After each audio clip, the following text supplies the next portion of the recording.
What's up, Knicks fans? We are back again for another season with our friends at Fanatic Sportsbook. And of course, that means we're talking about Fan Cash. Now, most sportsbooks, their rewards are just fluff, but Fan Cash is the ultimate sports currency. You see, when you bet with Fanatic Sportsbook, you get up to 10% fan cash back on your wagers, win or lose. And did I mention that they're giving away millions in fan cash this year, and you can use that fan cash on anything in the Fanatics universe? Go check it out for yourself and download the app today. Fanatic Sportsbook. Winning hits different here.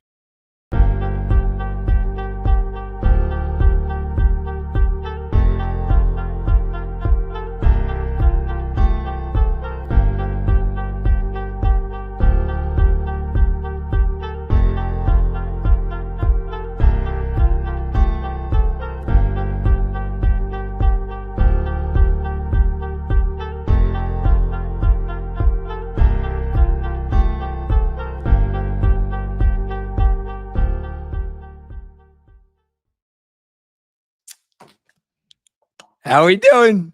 I'm going to get my voice. Don't worry. It's coming. Welcome to the first Knicks Film School Postgame Show of the year, presented by Fanatic Sportsbook. My name is Jonathan Macri. I am thrilled to be here with you for the first game in what we all hope will be an extremely memorable season for the Knicks. Tonight was going to be memorable regardless of how the game turned out. The fact that we not only got a very good game, but a game that I think should justifiably make us feel pretty good, at least about the start of this era. You know it's going to be bumpy. You know it's going to be a roller coaster ride. You know it's not going to be all smooth sailing. But for one night at least, things appear like they are fitting into place as the powers that be intended. I am here with DJ Zullo, the doctor of jump shots, the defender of Julius, and tonight, what silly abbreviation could we make for your name? Defender of Jordan. Sure. I'm defending them all. I feel I'm in a defending mood right now, as one OG Anunoby did a lot of. We'll talk about that, I'm sure, in due time. We will. So, look, it's the first game of the season. It's the first game under a new coach. There are about a dozen places that we could start in this game. I feel like the most and there's some players, there's some heroes from this game that I think are going to make a lot of there are some hives that are going to be buzzing tonight, let me tell you. And they justifiably so. And we're going to talk about those folks that are making, those people very happy. I think we have to zoom out though to start, because we talked about it in the pregame. We knew it was going to be an adjustment. We knew we were going to see something very different. We knew guys were going to be pushed in different ways and being asked to do some things that they were maybe not accustomed or not allowed to do even last year. And some other guys that were going to have to pull back on doing some things that they were very accustomed to doing. And we saw a little bit of a mix of, some guys that like clearly fit like a glove. Other guys, maybe a little bit of a tougher time getting into it. Other guys, maybe more of a difficult time losing some of those habits from last year. So big picture, I'm just going to throw it to you. When you think about this game from a 10,000-foot view, where are you going to start with? I mean, I kind of have whiplash in a way. Because it was such a difference. Yeah, it's wild. It was like, listen, Mike Brown, we knew there would be changes. We talked about those changes ad nauseum as he was hired. But playing 11 guys, playing defensively challenged backcourts, playing the lineup that we all sort of clamored for last year, varying up his defensive coverages based on the sort of the flow of the game, having Jalen Brunson almost primarily off ball. And when I say that, like, it was a lot of Jalen on ball, but I say that again, because like you could say the words and I don't. Yeah. Jalen Brunson, the guy who literally dribbled more than any player in the National Basketball Association last year. Right? Yes. Being used literally primarily off the ball. And when it got a little clunky is when Jalen became a little bit, not regressed back to what he was last year, because that's almost like a pejorative, but got a little, he called his number too much at times for spurts in that game. But generally, and it wasn't a great shooting game from Brunson, but he used his gravity as an offensive player to still help the team generate good looks after good looks. And it was just stepping back. I can't help but you look at the amount of, from the players that were playing in the game, from Tyler Kolek to, to Cat, to all these guys that saw minutes. It was just this breath of fresh air that we were seeing 11 deep. We were seeing the lineup variation, and a lot of that was by necessity because of the injuries. I understand that, but it was just a Mike Brown that is willing to experiment and willing to try things and use that variability to his advantage. And I think that's the biggest bird's eye view takeaway of this night, is that it just felt different and it felt good. And it was a win that this team needed. We know about what happened last year: 0-4 against the Celtics, 0-4 against the Cavaliers, throw in the Thunder, 0-2 against them. So to get a win opening night against the team you could not beat last year is just a great, great start to the season. Let's go. We're going to go to the win in a second. I just want to key in on something you just said, because, again, kind of referring back to what we were talking about just before the game started. It was more for me tonight, or less for me, I should say, about the execution and more about the intention. Were we going to see a continued commitment to playing this way? And with the exception of, as you pointed out, handful of Jalen Brunson possessions that were reminiscent of the sort of possessions we got a lot last year. And to be very clear, I want to back you up. Like, we're not going to sit here and kill him for those, because the guy is a 2-time All-NBA second team level player, MVP candidate, the whole thing. He has gotten to where he has gotten playing that way. So, and it like, no one should fault him for being able, for going back into that because it's a reflex. Yeah. But other than that, I think really, and then I guess on the other end of the spectrum, how many really stagnant possessions were there? Not many, right? No, it was a lot in the second, not a lot, but there was, it was apparent in the second quarter that the team got a little stale in terms of how they were running their offense. And Clarkson came in the game and just felt like that's his like gravity and like his ability to just like pound the ball it just felt like it stuck out like a sore thumb from what we saw in the first quarter. That was really the only moment, and then save for like a few possessions in the third quarter. But generally speaking, it felt like the team operated in a way that was confident in what they were doing. And to play that way, game one, after a preseason that, it didn't have a ton of results in terms of success offensively, but you just go up against a solid defense with like arguably one that's 3 best defensive players on in the NBA on the court, to get good shot after good shot was really impressive. And it gives you optimism that this type of egalitarian system, more motion offense that is going to be, I think, more balanced in terms of their attack, can really bear some fruit here. And I think that's another big takeaway when you see this game. You see how they were able to puncture the Cavs defense, not at will, but pretty much at will. When Jalen Brunson at least was on the court, it felt like this is a good sign of what's come here. I got to tell you, so I'm looking at there's going to be a few numbers that we could go to in this game. The first one I'm going to go to is 43s. Cavs took 46, so it's not like the Knicks were bombing away in comparison to Cleveland. They went 14 of 40, so that's 35%, which is like, it's fine. It's fine. It's a fine number in general. That said, the quality of the looks, and we were commenting on it throughout the entire game, how many seemingly wide open looks they were missing. So whereas like 14 of 40 is fine based on the quality of looks that they were getting, you expected, honestly, you would have expected them to shoot about 50% from 3. Obviously that doesn't always happen. A couple of guys I mean, really, it was just Brunson. Brunson was 1 of 9. And Cat only 1 of 4. So those 1 of 4, yeah. Yeah, those two guys were kind of dragged it down a little bit. Deuce 4 of 6. Well, yeah, we're gonna get to Deuce's 3. We're gonna get to Deuce. Yeah, and so I mean the quality of looks was really high level, and the biggest, because I thought they would get up threes. I would say the quality of those threes exceeded my expectations, but really it was also the ability to get into the paint, into the restricted area on those driving kicks. And then once you started to create these great looks, now the Cavs are sort of, the closeouts become a little more rushed. You're able to now puncture the defense. You can get to the rim. The Knicks didn't take a ton of I mean, Brunson took a few, but it was mostly rim and threes. Yeah. And that's a really positive sign for this Knicks team, that they're able to get to the rim, get a good number of threes up, and get, as you mentioned, the quality of threes was very high.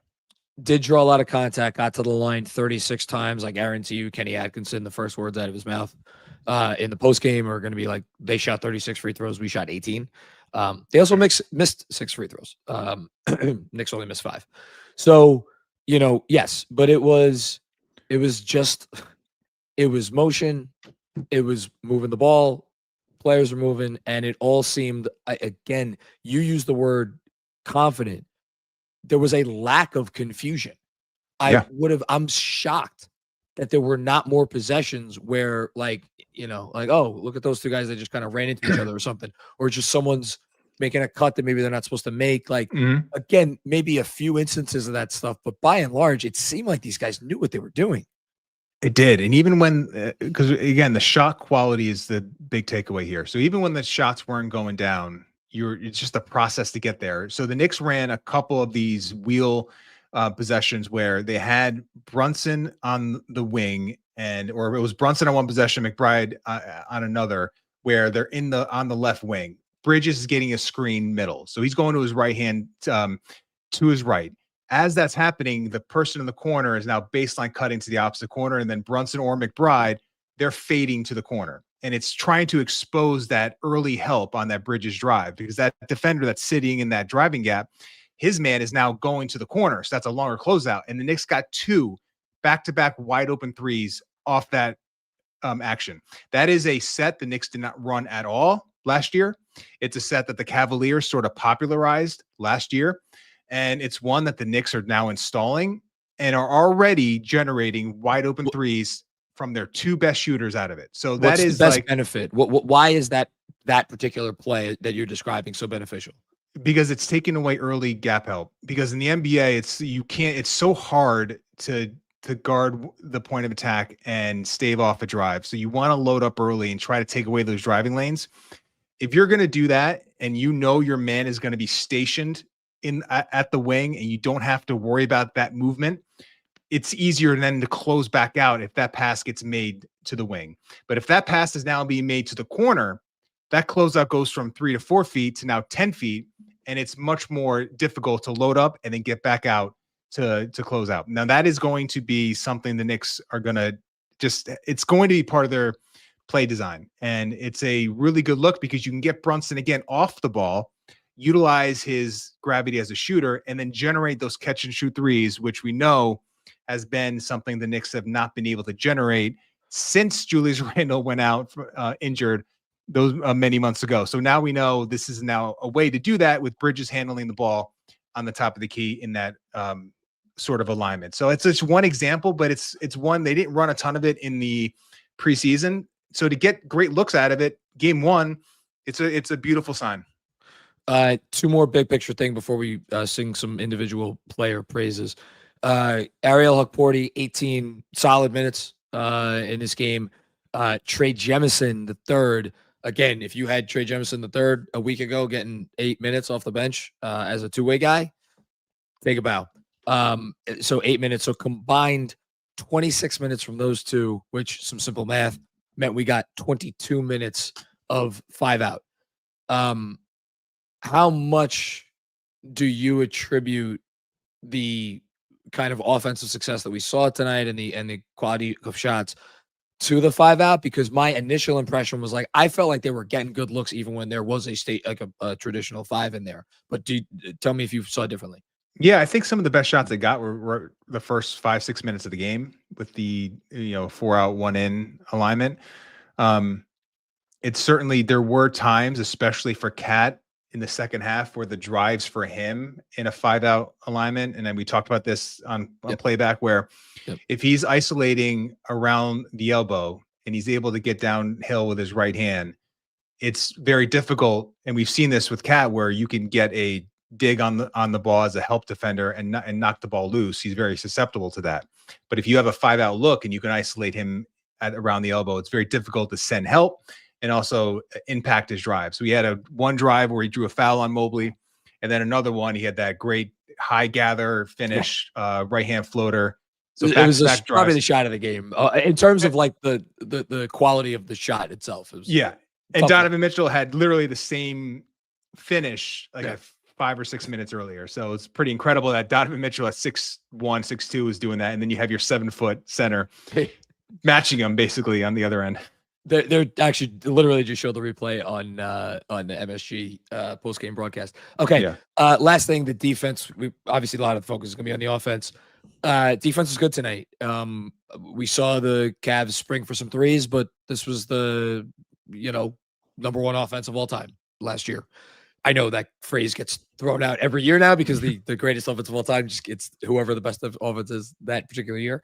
But they're really good at this, and I know they didn't have Garland, but that also meant more time for Sam Merrill, 28 minutes, 5 of 10 from deep. That guy is fucking petrifying. You got 3 of 3 from deep for Dean Wade.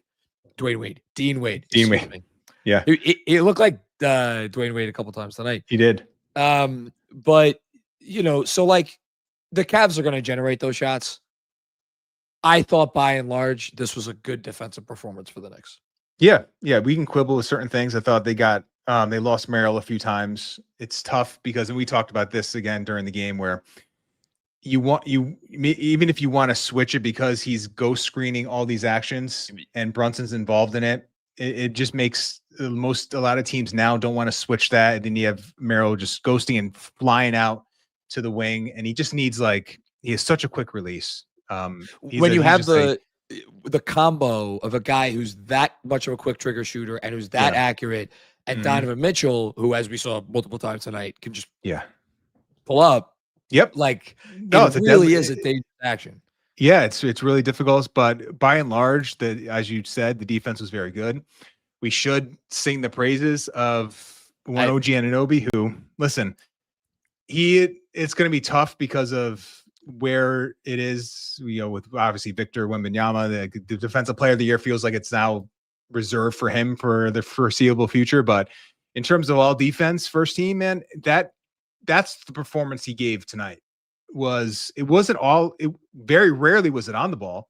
It was almost all of it off the ball, and just being a disruptor, being in multiple places at the same time, covering up for some Brunson deficiencies, being the only defender literally that's above average in a sea of below average defenders in some lineups, where it was him, Clarkson, Kolek, Yabusele, and I think Brunson was in that, or there was someone else in that group that was also like a poor defender. And it was like, OG, you just be Superman for 3 minutes and hold this defense up and figure out how to keep us afloat. And he did that because he is a special defensive player who also, and you were on this from the beginning, getting dirty, getting how many rebounds? I think he ended up with 14, maybe. I gotta tell you, it's funny.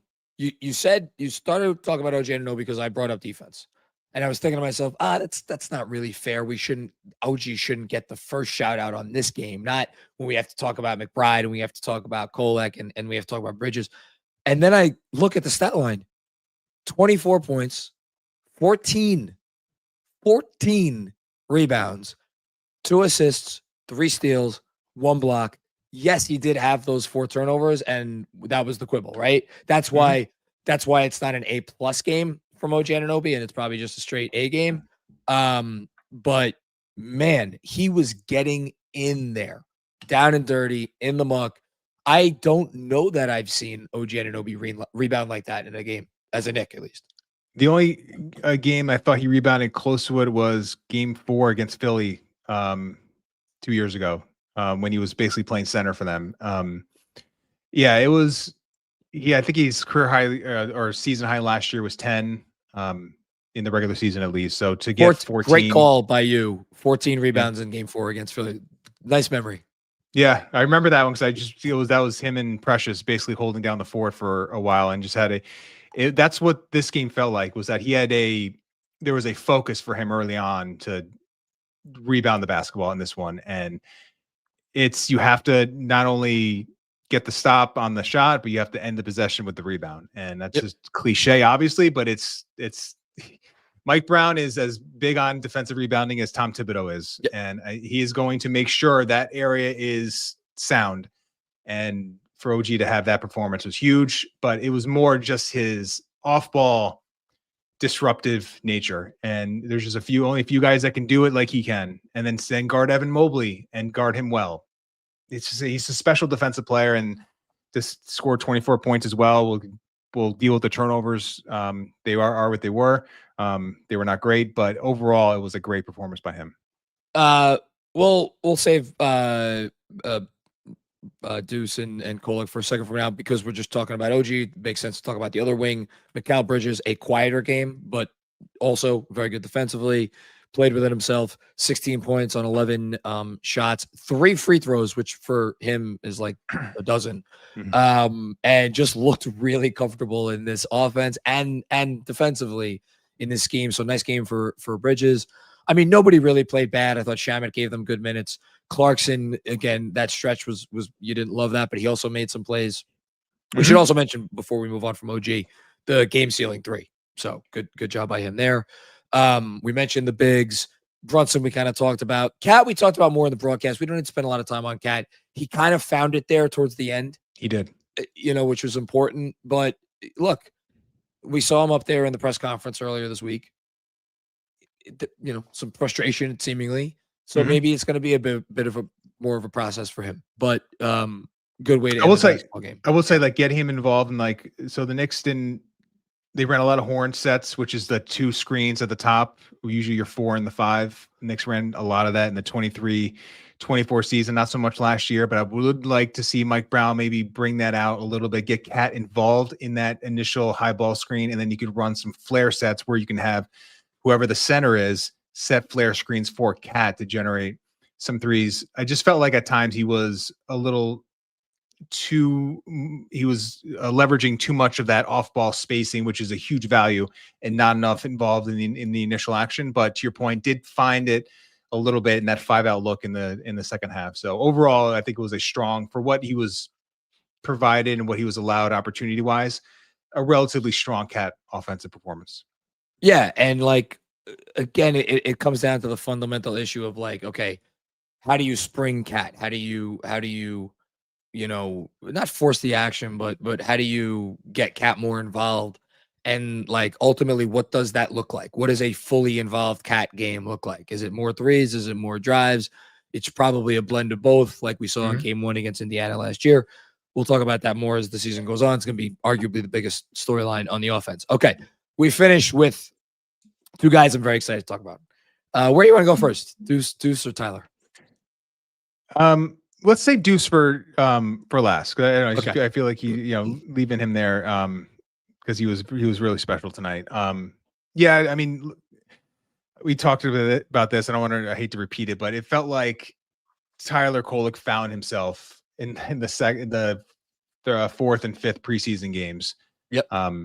To the point where I felt like he was in command a little bit against Washington and against Charlotte. And obviously, you don't know if that's something he can carry over into the regular season. I wasn't even sure he was going to get off the bench tonight. He did early, and immediately he was in his bag, creating threes for his teammates. A first possession, he gets into the paint, and a lefty hook pass to, I think, Anunoby, that he missed the 3, but it was a great pass. And that led to the Cat. Fouled 3 on the offensive rebound, but it was a great pass. He makes a 3. He makes another a layup over Jared Allen, getting into the body of Allen, and then a floater, which you commented was a very tough one, going to his right hand, finishing back left on the right side of the hoop. Defensively, great finish. Defensively, there were times where it felt like he was he was in the play, but he really wasn't because they weren't really feeling him on some of those drives, but he competed. Remember that possession where he got blown by and then hustled like hell to get back in the play. Force a tougher layup, right? Yep, yeah, and it missed. And then it was a missed layup. He kind of showed what he was drafted for, right? Great passing, a shot that you think is going to eventually become a really, at least off the catch, like a viable 3-point shot, and then enough defensively where you don't feel like you're just like hemorrhaging on that end. And that's the recipe for a rotation guard. And that's I can't tell you how impressed I was that he was able to, after a rough summer league, an uneven preseason, although it finished strong, to come out game one at MSG and just play as free and as confident as he did. Really nice to see him on a personal level, because I'm sure he had a tough rookie year, but also like he has skills and he plays a position, a backup point guard that the Knicks need support from. And we'll see if he can carry it through the rest of the season, but it was a good start for him. If he goes out and plays like this, it's I mean, obviously it'll help if the shots drop, but this is what they need from that position. I'll tell you what the Knicks didn't look like tonight. They didn't look like a team that was missing 2 of its top 6 players. And we'll get into what it's going to look like when those guys return. We don't need to spend too much time on that tonight or really any time, because I want to focus on like the game that was and the players that produced. But they're a deep team, or at least they felt like a deep team tonight. And a big part of that depth, Mike Breen, I don't remember him ever using this term for Deuce before. I'm sure he has, and I just don't remember it. Super 6-man. And that's Deuce McBride. And Deuce McBride has just become a figure. Like every basketball team, if you're a fan of a basketball team, you need, the fan base needs that guy to latch on to, who you're going to wonder what if they got more of an opportunity, because my God, does it always seem so great when they get in there. And we've had a bunch of those sorts of guys over the years, Emmanuel Quickly, most famously. And, as luck would have it, it was Quickly's trade to the Raptors that opened the door for Deuce to step into this role.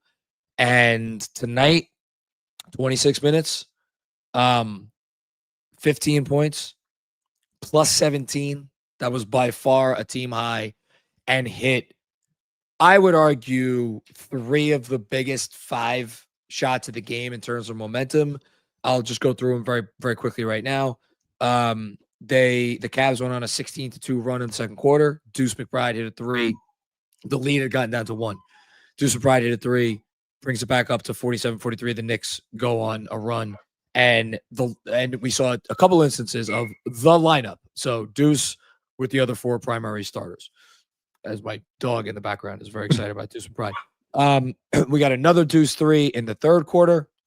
Again, the lead got down to 1. Again, he hits a 3, pushes it up to 82-78. And again, the Knicks kind of make a little push back up. And then last but not least, it was 92-89.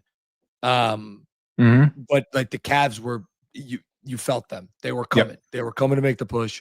Deuce hits a 3, make it 95-89. The Knicks ended up going on a 10-0 run. The Cavs never really threatened, they never got it to 1 possession after that. Right. So, again, if you want to tell me Deuce McBride hit the biggest 3 shots of the game, I'm here for it. And then getting on the floor, causing that turnover that led to the Clarkson dunk. Just special game from an awesome player.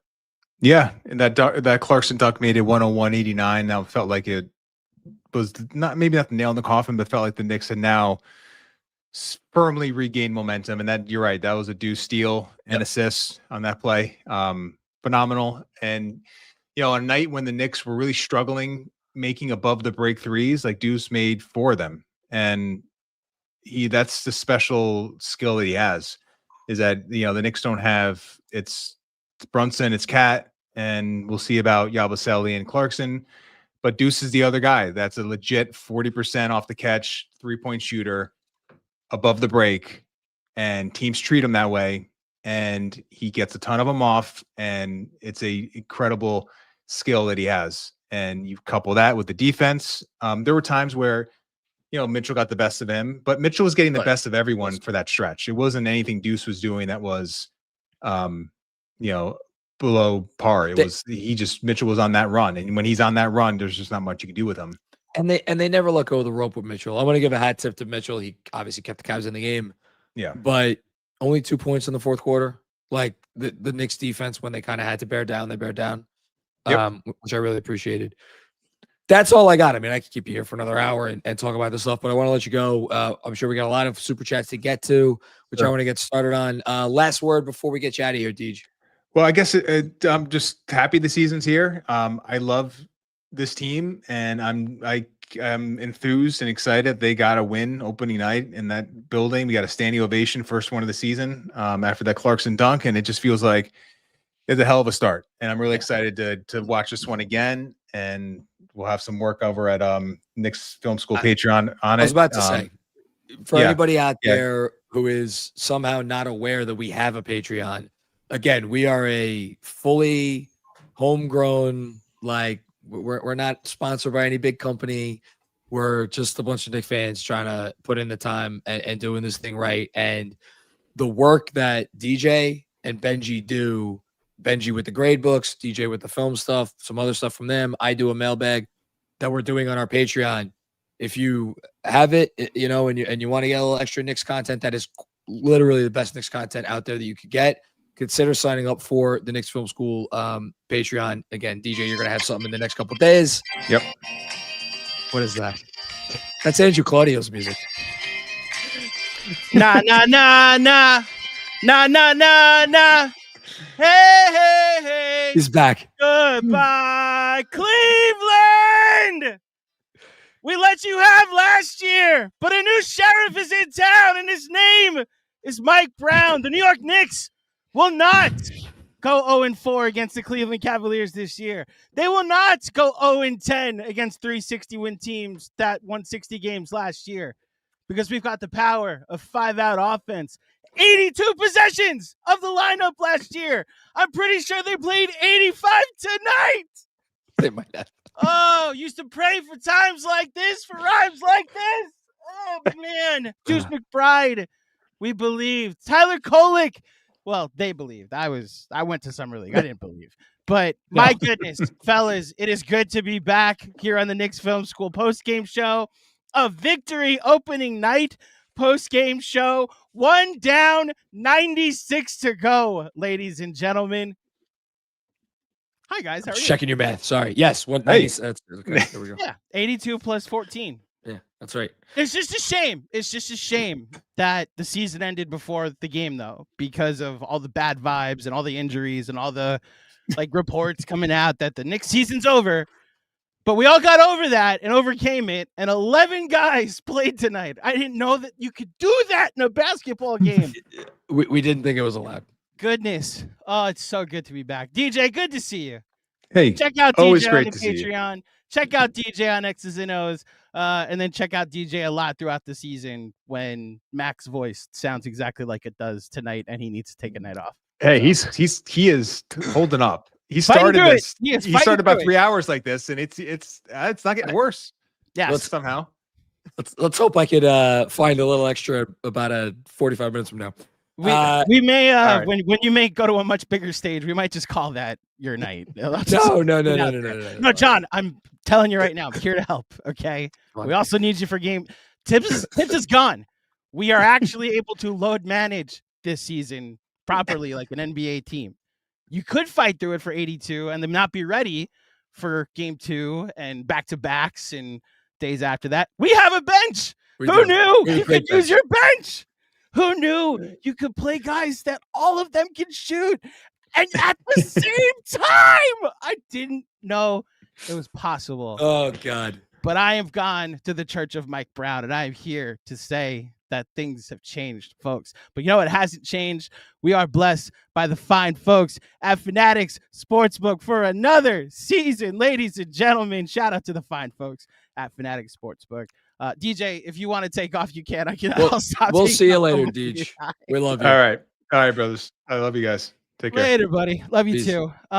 So Jonathan That's my name. Macri. Yes. That's me. What's the M? I always forget. What's the M? You mean the C?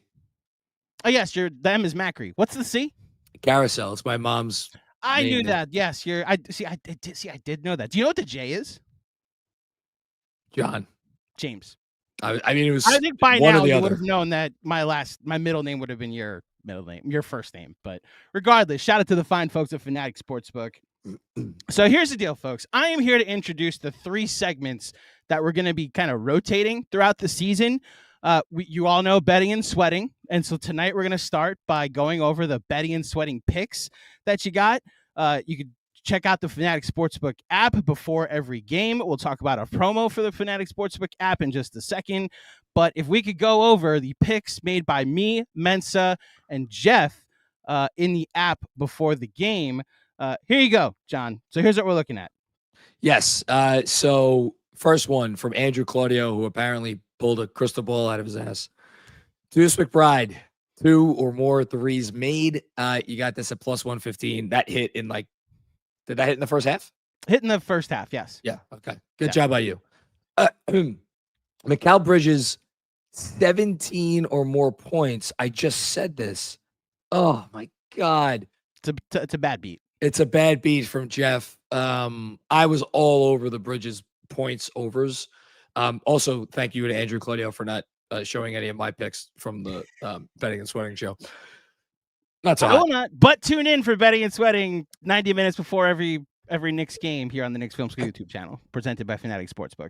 Yes, and then Ye of Little Faith, correctly as it turns out, Mensa under Jalen Brunson, 6.5 assists. It takes a big man to take an under on your any under on your superstar, and especially a superstar like Jalen Brunson, who is beloved, but Mensa smelled something in the water and he smelled it correctly. Can I just add that it's also Mensa, like the king of optimism, that took the Brunson under. So shout out to you, Mensa, for knowing something that we all didn't. We were literally 1 point away for going 3-0 on the first edition of Betting and Sweating. But those are our betting and sweating picks for today. Again, you could find them in the Fanatic Sportsbook app. And for the first couple nights, I believe it's until Friday. Don't quote. Actually, go check out the Fanatic Sportsbook app and you could find out. But right now, earn a one-time 50% profit boost on any wagers for tonight's NBA games. I believe this is an opening week promotion because it was true last night. It was true tonight. I got this 3 as a parlay over 700. Really? Why I'm really feeling the Mikal Bridges not hitting at 17 plus points tonight. But you can check it out on all NBA games. Go check it out yourself by downloading the Fanatics Sportsbook app. Now, John, I alluded to them earlier, but we do. Oh, did you hit? What happened? Did you hit? I made one actual bet tonight. Do you want to know what it was? Of course I do. Jaylen Brown over 24.5 points. You know what he scored? What did he score? 25. Hey, did they win? The Celtics won? I don't know. Did the Celtics win? That's the question of the night. Did the Celtics win? Hold on, I got it right. I literally they lost by 1 to the Sixers. So this is one of those we win either way games because either Boston loses or Philly loses. Yeah. And Boston loses, so they come in on Friday with the chance to go to 0-2 on the season. I'll take it. John, there were some injuries that the Knicks faced going into this game. Would you like to go over them? Presented by Fair Play, an establishment of Fanatic Sportsbook. Yeah, so this is a really nifty thing where so tonight the Knicks didn't have a couple of guys going into the evening. No Mitchell Robinson, no Josh Hart, and obviously they overcame those deficits.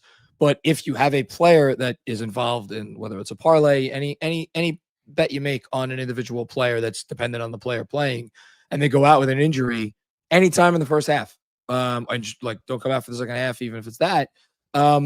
You're going to get taken care of by Fanatics and Fair Play. They protect all pro basketball player prop bets from first half injuries, doing it all season long. All you got to do is download the Fanatics Sportsbook app today. So you want to go over the actual injuries that they were? What are the injuries? Yeah, like this is the injury report presented by Fair Play. So what were the 4 injuries that we were afraid of before the game that might derail the whole season? Well, if you really want to ask, Josh Hart has a bad back. Cat was it a quad? Quad strain. Yes. Quad strain. OG Anunoby had something ankle. that wasn't a real thing. His ankle. And then Mitchell Robinson, as of our present understanding, still no injury. Just load management. Injury. Yeah. Right ankle, left ankle, whatever it is, management. No injury. I said this during the summer, and you scoffed at it. And I said, I need him healthy. Yes. Scoff? I would never. Yes. You would never do such a thing. I don't even know the meaning of the word. Go the other way and predict that Mitchell Robinson would make first team all defense. I said I need Mitch healthy for 7 games in May against the Cavaliers. And apparently even I was wrong because we didn't need him tonight. Please, Darius Garland and DeAndre Hunter don't play in any game either. So that's how fair play works. Shout out to the fine folks at Fanatic Sportsbook. It's so good to have you back for another season. And then, John, I'm just going to send you to the Super Chats with our friends at Fanatic Sportsbook. John, they would kick us off with the first Super Chat of the night. So we got $34.36 in fan cash. Why could you have wonder that amount of money? I wonder why. Love to see an opening night Knicks win. Here's some fan cash in honor of the 34th pick in 2024. That's Tyler Kolek. And the 36th pick in 2022. That's Deuce McBride. Might be time to look at the Fanatic store for some great Knicks swag for this season. That just reminded me I'm missing my hat. My hat that has become my go-to hat. My Hawaiian Knicks hat that I have. It's somewhere in this house. I got to go find it. Okay. Yeah, I'll let you go find it in just a second. But shout out to the No, not right now. But later. Oh, not so when you go to SNY, wear the hat. That's what you're saying. Wear the hat on SNY. Why not? I'm not wearing a hat. You said it's your go-to hat. I'm not wearing a hat on SNY. They won't ask me back. I promise it's your go-to hat, right? They probably will like. They're also Fanatics partners at SNY. Just say it's a Fanatics hat. Speaking of our last plug for our friends at Fanatics, and again, we're not going to do all these segments every time on the post game. Just want to go through a couple of the different things that you're going to see. If you could do us the favor and fill out the survey in the episode description of this episode, it's pinned right now in the live chat as well. You enter for your chance to win $100 in fan cash, not $34.36. You get $100 in fan cash from our friends. Let me just say that one more time. There is a link. If you're watching this on YouTube or if you're listening the next day, the link is going to be in the episode description of the pod too. Click on the link. It's like a 5, maybe 10-minute survey at most, and you're automatically going to be entered to win $100 in fan cash. I shouldn't say this out loud. If like enough people do this and it turns out well, and we give out the $100, and they're like, oh wow, this really worked, they're gonna give out another $100. They're gonna do it again. They're gonna do it again. There you go. Everybody do the thing. Try to win the $100. And again, we're a bunch of independent content creators. You'll be helping us out if you do this. It'll take less than 10 minutes of your time, I promise. It's crazy to think that if something suddenly works, you just keep doing it. Like if a lineup is playing well, you're having way too much fun. You put out again. You put it out again and see what happens. Someone needs to. What am I having fun with? The Knicks won. I'm just happy. I can't celebrate my team's victory. What happened? Settle you the hell down. I don't know what I did that you're at a think that you're at 11 over the top. I'm at an 11. You need to 11. The number of guys the Knicks played tonight. I walked right in. Did not know that you could play 11 guys in a game until the conference finals when what's his face for the Pacers played 13. Rick Carlisle. Did he really? Yeah. Well, there was the infamous game 1. He definitely went 12 because that's true. The Knicks played 8 and one of them was Campaign. Jesus. Yeah. I hope Campaign's doing well wherever he is. I hope so too. On his pile of money. Okay. That is it for me, folks. It is good to be back for another season on the Knicks Film School, doing Knicks Film School post games in our entire operation. Shout out to Jonathan Macri for your flu game. I don't even know what you have, but I'm fine. I'm fine. But you're playing hurt. You're doing what Kat did tonight, or what OG Anunoby allegedly did tonight. And just shout out to you and to the Knicks fans that are now about to celebrate with you. Thank you for tuning in. And I'll be back later when John. Yeah, you're gonna see Andrew in about 20 minutes. So Andrew, go rest up for your stint here. Man, excited to do this. And just I know it's 45 minutes into the post game. We haven't gotten to Super Chat yet, so I'm going to make this brief. I just want to thank everybody again for another season of letting me do what I love to do the most. It's the greatest privilege in the world to get to come on here and talk to Knicks fans all over the world after great wins, after tough losses. And certainly don't take that for granted. So on that note, let's get it started. Here we go. First super chat of the regular season, at least. Dan Hidalgo starts us off. It's good to be back. Dan was tempting the fates here. 8:44 left in the fourth, but regardless of the outcome, down Hart and Mitch, we still looked deep. Going to be so refreshing to have the ability to cycle in fresh bodies. Yeah, it's so, again, we've been alluding to it. I'm going to hop on SNY in a little bit. And I was texting with the producer tonight before the game about potential topics for tonight. And the first thing I raised, I'm like, well, we're definitely going to hit on how the injured Knicks that didn't play tonight impacted their performance. And like, it's tough to talk about the impact because you didn't feel it as you were watching it, and I want to be very clear that like this is not meant to disparage either of those guys. Mitchell Robinson, we know what Mitchell Robinson does. We know what Josh Hart does.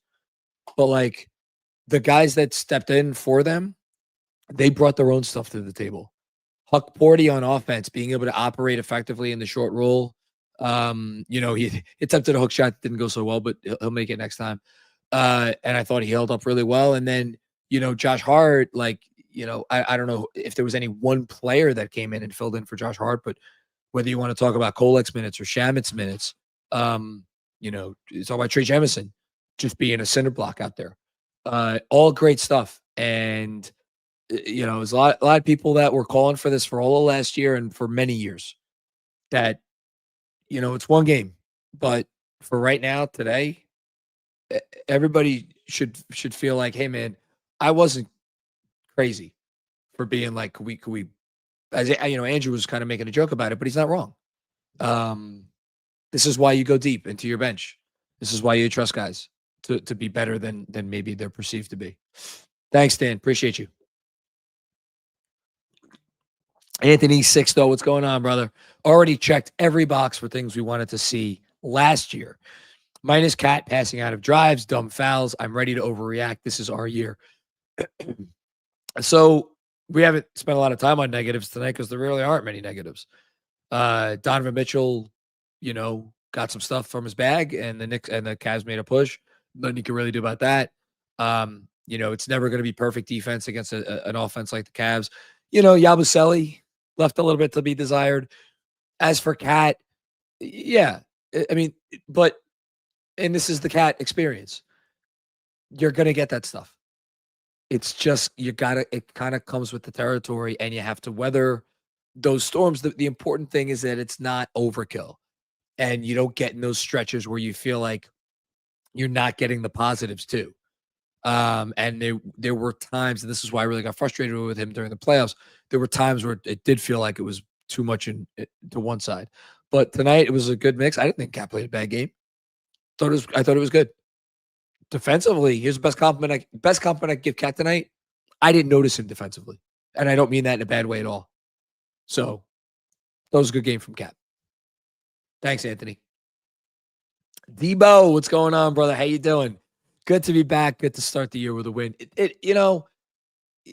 They like, to the earlier comment, yeah, they did enough to make us feel good, even if they maybe would have lost that game. You want to win every game, but there was a point that game reached where you're like, man, I really want to get this one. It would just put such a stamp on this era, and something as small as a win in game one, you never know what that's going to do. If there are guys maybe that have some doubts about, is this going to work? Is like, what's my role here going to be? Is the sacrifice going to be worth it? You just saw the results, and they were pretty good. So thanks, Debo. Appreciate you very much, man. Deadwords 604. It's good to see all the familiar names. Good start to the season. Definitely some growing pains, but I like what I saw. Shout out to Fred Katz for his boy Dean Wade going 3 of 3 from deep. The immortal Dean Wade. I don't know. I should know. What did RJ Barrett do tonight? I know the Toronto Raptors kicked the snot out of the Atlanta Hawks. A lot of people, including me, very high on the Hawks this year. They got their butt smacked at home by the Raptors. And RJ Barrett tonight. How about this? This might be the most efficient game of RJ Barrett's career. 25 points on 9 of 12 shooting, 2 of 4 from 3, 5 of 5 from the line, 8 rebounds, 5 assists, couple of steals. Talk about filling up a box score.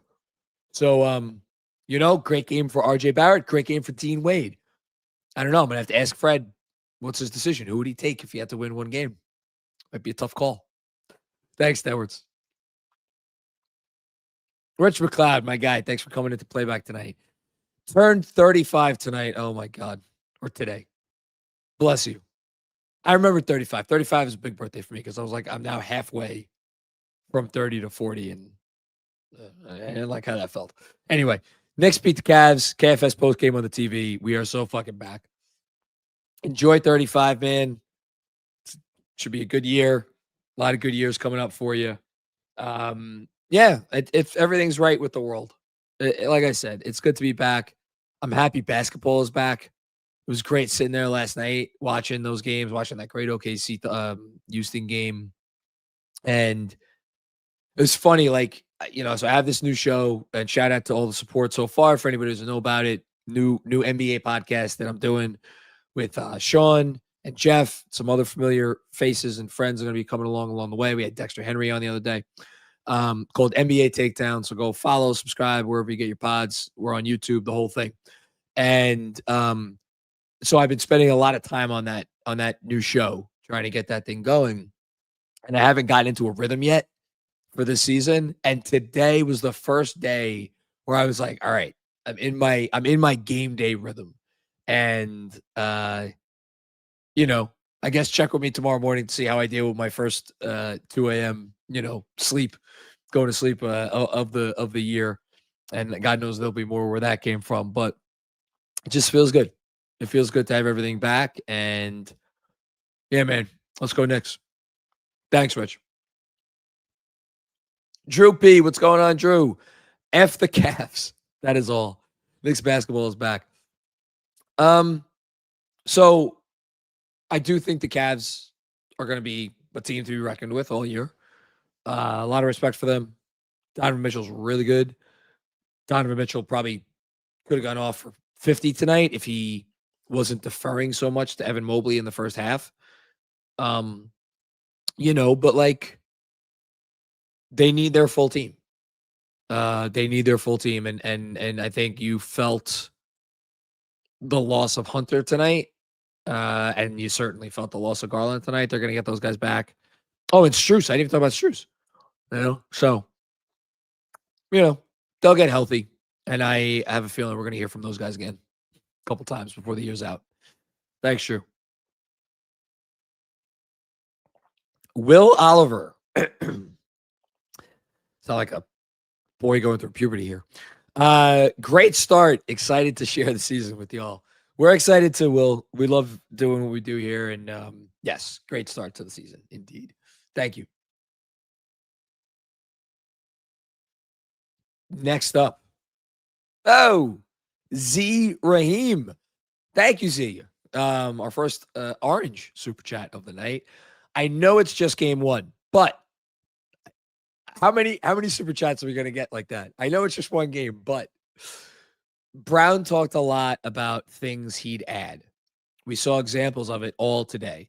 Spot starts, deep rotation, ball and player movement, Brunson off ball, and young guys playing.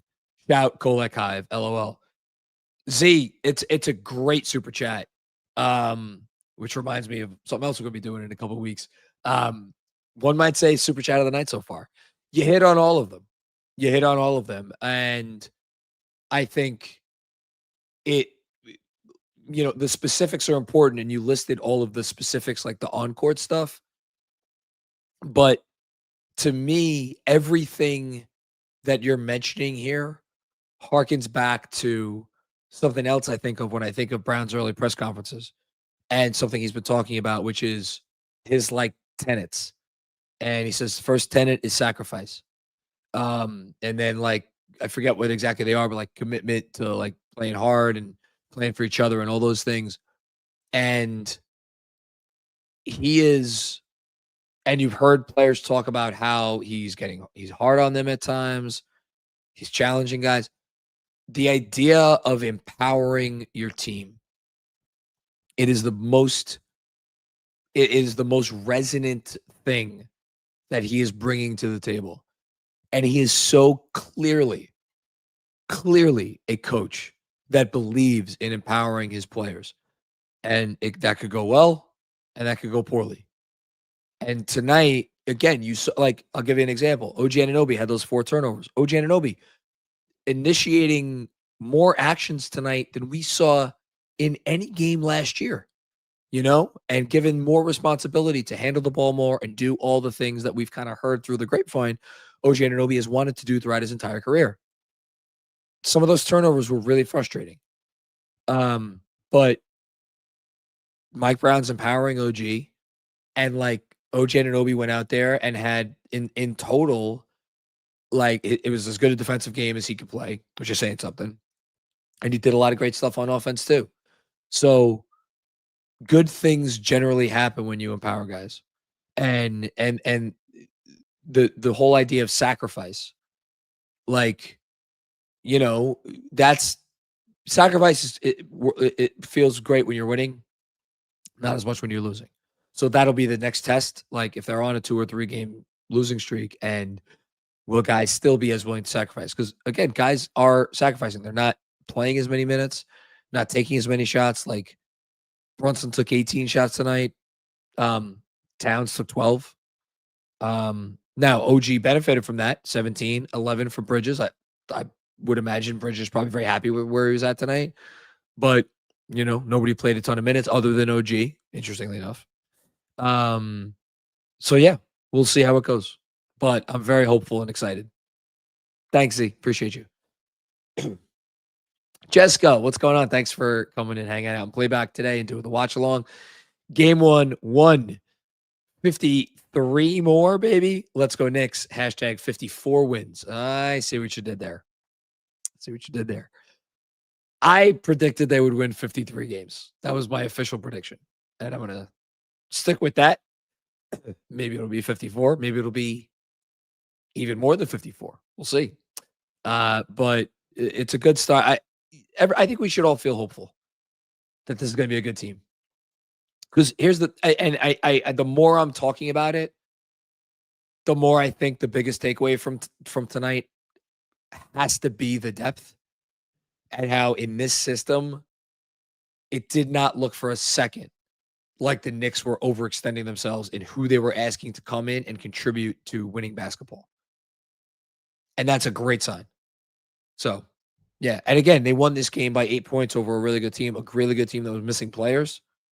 But they won this game by 8. First game under a new coach, and your 2 all-stars went 10 for 30. So, pretty good sign. Thanks, Jess. The Reverend John Ortiz. How you doing, buddy? We go into the ship. Knicks are back. Hashtag KFS rocks. We appreciate you, John. Thank you, man. The Knicks are back. Did they go anywhere? Did we go anywhere? I don't know. All right. Excuse me. My Lord. Joe Dugan. Joe, I think I know where this is going. We know you're ride or die for Tibbs, but my God, it's so nice to have a normal coach for the first time in what feels like forever. Want to know. Different coach for sure. Similar coach in a lot of ways, but different in some very important ways. Always tried to appreciate Tibbs and give Tibbs credit for what he did.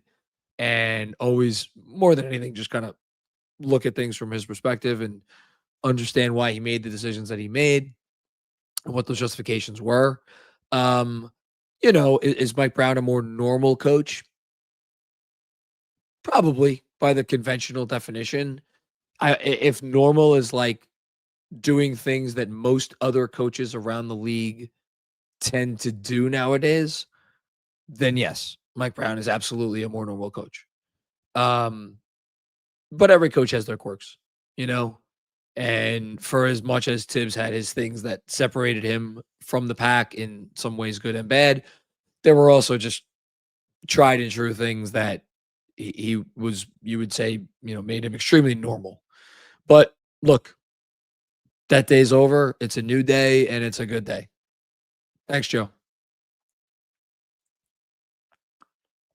TJ2K, what's going on, man? Time to eat a little Tyler Krolek, J-Mac. Can you see him back there? Yeah, I'm pointing to him right there. There it is. There's Crowan Barrett Jr. He's still part of the arsenal. He's not going anywhere. He's looking right at me the whole season. He's going to be there. I have to ask Yash, because my buddy Yash sent me that. Are we allowed to now, have, Crowan be embodied by a different, the spirit of a different player? In this case, Tyler Kolek. I don't know. Yeah, no, I'll eat crow tonight. I was ready to ship Kolek off a few times. I was not seeing the full package that I needed to see to believe that he was going to be a contributing NBA player, even with the passing. I will say, though, TJ, the guy that, don't take it from me, take it from TJ. The guy that we saw like tonight and at the end of the preseason, that wasn't the dude that we saw even at the beginning of this preseason, to say nothing about Summer League and at times last year. So, guys can grow and get better. But then again, that was probably a big point that people made, which is that he's still a young player. Thanks, TJ. I am AK Legend. What's going on? First super chat and win of the season. Let's go Knicks and cheers. Well, I'm gonna toast with my my Lipton tea, which is sadly all I'm drinking right now. Thanks, I am. Michael Aaron, what's going on, bud? How you doing, man? Hope everything's well in your neck of the woods and things are good with the family. First of many, many wins. Excited for another great season. Thanks for all the great off-season KFS content, guys. Our pleasure, as I think Andrew is, yes, preparing to step up and take the baton from me. The gentleman responsible for all of that great off-season content is now going to take over the postgame show for a bit. I hope he lets me back in when I'm done with my responsibilities with SNY. What do you mean responsible? That was your idea. I just executed it. Yeah, but I have a lot of ideas. Right, but like when Mike Brown puts a lineup out there, the players still have to go out there and play, right? Yes, yeah. The coach did a great job putting a plan in place, and we executed it. It was a good plan. It helps when the plan is good and not destined to have a ceiling, but it's good. I am going to go make a magical transformation, maybe with my voice too. We'll see if I can pull that off. I will see y'all again in a little bit. Andrew, have fun, my friend. Sounds good. What up, everybody? Back again on the Knicks Film School Postgame Show. I promise to be a little more reserved and to tell you that now that Macri's gone, ain't it great that we have a head coach that utilizes the bench and offensive philosophies from 2025? Look, I'm mostly joking. I liked Tom Thibodeau. I appreciate his contributions to the franchise. I will just say, it is nice. A lot of things were very nice to see. It was a very different feel to a Knicks game. And Michael Aaron, I agree. I'm excited for another great season. Kev Words, jump up here real quick. Kevin, I have to say one thing to Kevin before we move on to the next super chat. First of all, Kevin, how you doing? What's goody, bro? So, doing good. First of all, on behalf of DJ and Benji, and on behalf of Sean and Jeff, you absolutely cooked on the new music for both of their shows. If you haven't yet heard the intro music for KFS After School, you'll hear it tomorrow when Sean and Jeff go live on YouTube, and then their episode airs on the podcast feed. I've added the intro music to their intro timer, their countdown, so you'll get to hear it then.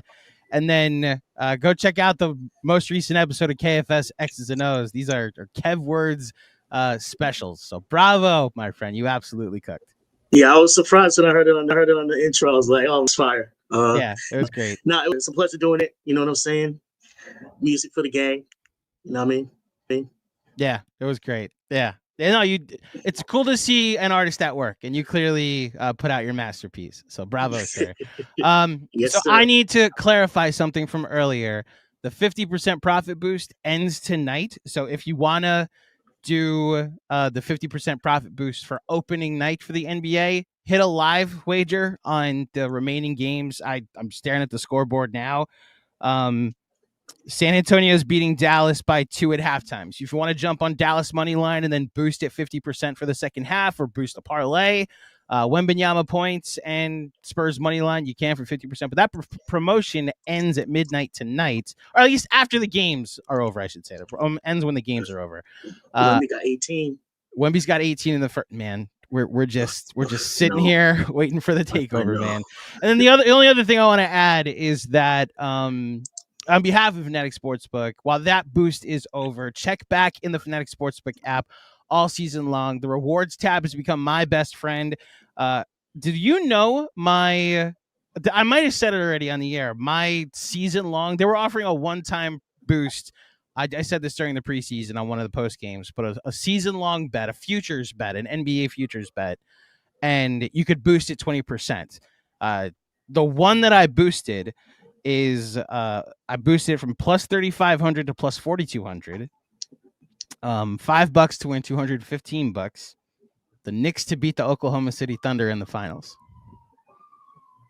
Not terrible at all. Hey. So if it comes back, I'll put it all toward a super chat. Okay, I will now take some super chats, Kev. If you'd like to take over there, thank you, sir. Thank you, sir.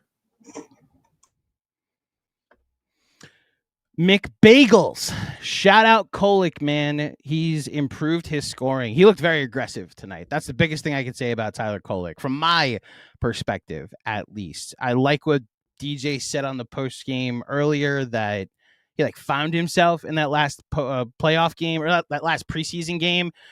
Maybe the threat of Malcolm Brogdon actually put some competition in him. Maybe him taking that step up allowed Malcolm Brogdon to think that maybe he needs to think about his post-NBA career. But look, here's the deal. If the whole search for an extra player this offseason or during the last couple of weeks was that the Knicks need a point guard or don't feel comfortable with a point guard, it's one game against a team missing its second or third best player in Darius Garland and another important player in DeAndre Hunter. But Tyler Kolick looked like a solid backup point guard tonight. And I'm someone that didn't have the most faith in him. I know Chris and Kev, and obviously my friends Sam Vecini and Bryce Simon over at the Game Theory podcast have spoken the virtues of Tyler Kolick, and that there's probably a solid NBA backup point guard in there. Tonight you saw it. And I'm here to discover more of it and use this 82 game sample to decide if this is somebody that can contribute when this team has not just April and May plans ahead of them, but June plans ahead of them as well. Thank you, Mr. McBagels, for the contribution. Next up, Sam Garcia's dad. Ray, what's up? Apologies about our Mets. I'll just start there. Apologies about your Giants too. I believe that was a rough one this past Sunday, but we have the Knicks. I'm glad we have a team that we get to enjoy together, and that it looks like it's going to be a fun season. Beat the Cavs. Nice to get that one out of the way right from the start. Welcome back, KFS Postgame. Looking forward to this year. Thank you, Ray. Good to hear from you. Good to see you. Hope you and the entire Sam Garcia clan, the full name is not Sam Garcia. The full Garcia clan is doing well and had a great offseason. Next up, CKF. 11 guys played. Am I getting punked?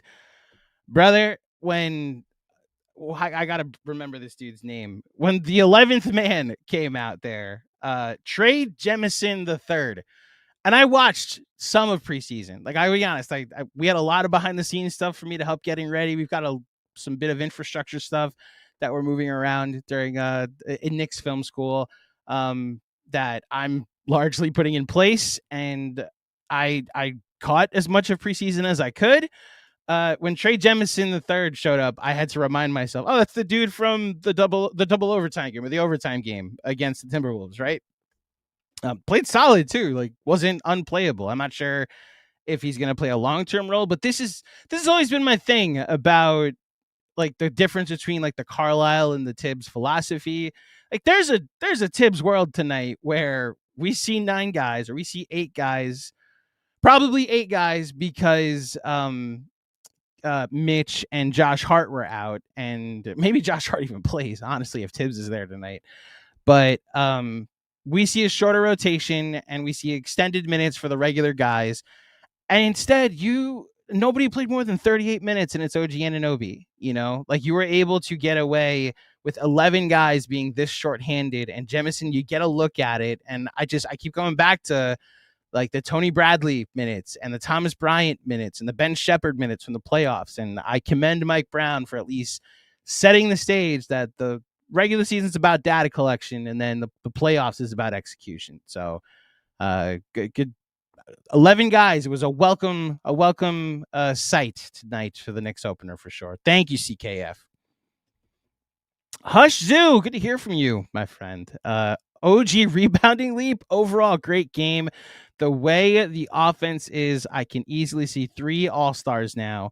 One down 82, one of 82 down, long journey, but we strapped in. Let's go Knicks. The OB, wow, that would talk about a leap from someone that needs to take a leap in rebounding. OG Anunoby's leap rebounding. I don't know if 14 rebounds a game is sustainable. I've wondered if they underrated his ability to rebound. That in years past, it was like we need Josh Hart's rebounding. And like he's a very clutch rebounder. Josh Hart may be the best rebounding guard not named Russell Westbrook ever. But it was good to see that from OG tonight. It was very important. And I will just keep harping on this because it will be a theme for me, at least throughout the season. Like these individual matchups are good. And throughout the season, when we play Washington, it'll be fun. And when we play these West teams that we'll never see again, it'll be fun. For him to do this against Cleveland with both Allen and Mobley out there, it's just a trend that I'm going to keep harping on. If they can win the rebounding battle significantly, like they did 2 years ago against the Cavs, and show that that's still a strength they can go to against Cleveland, it'll give me a lot of confidence that it's a strength that they can execute and really like force themselves to use in a Knicks Cavs series. Like that's really my goal this year. They're going to play 7 games probably at the end of May. And right now the team that they're potentially going to play is the Cleveland Cavaliers. So I am taking some stock in the fact that it's 14 rebounds with Mobley and Allen on the court. Let's see what happens when they play again on Christmas. Thank you, Hushzu.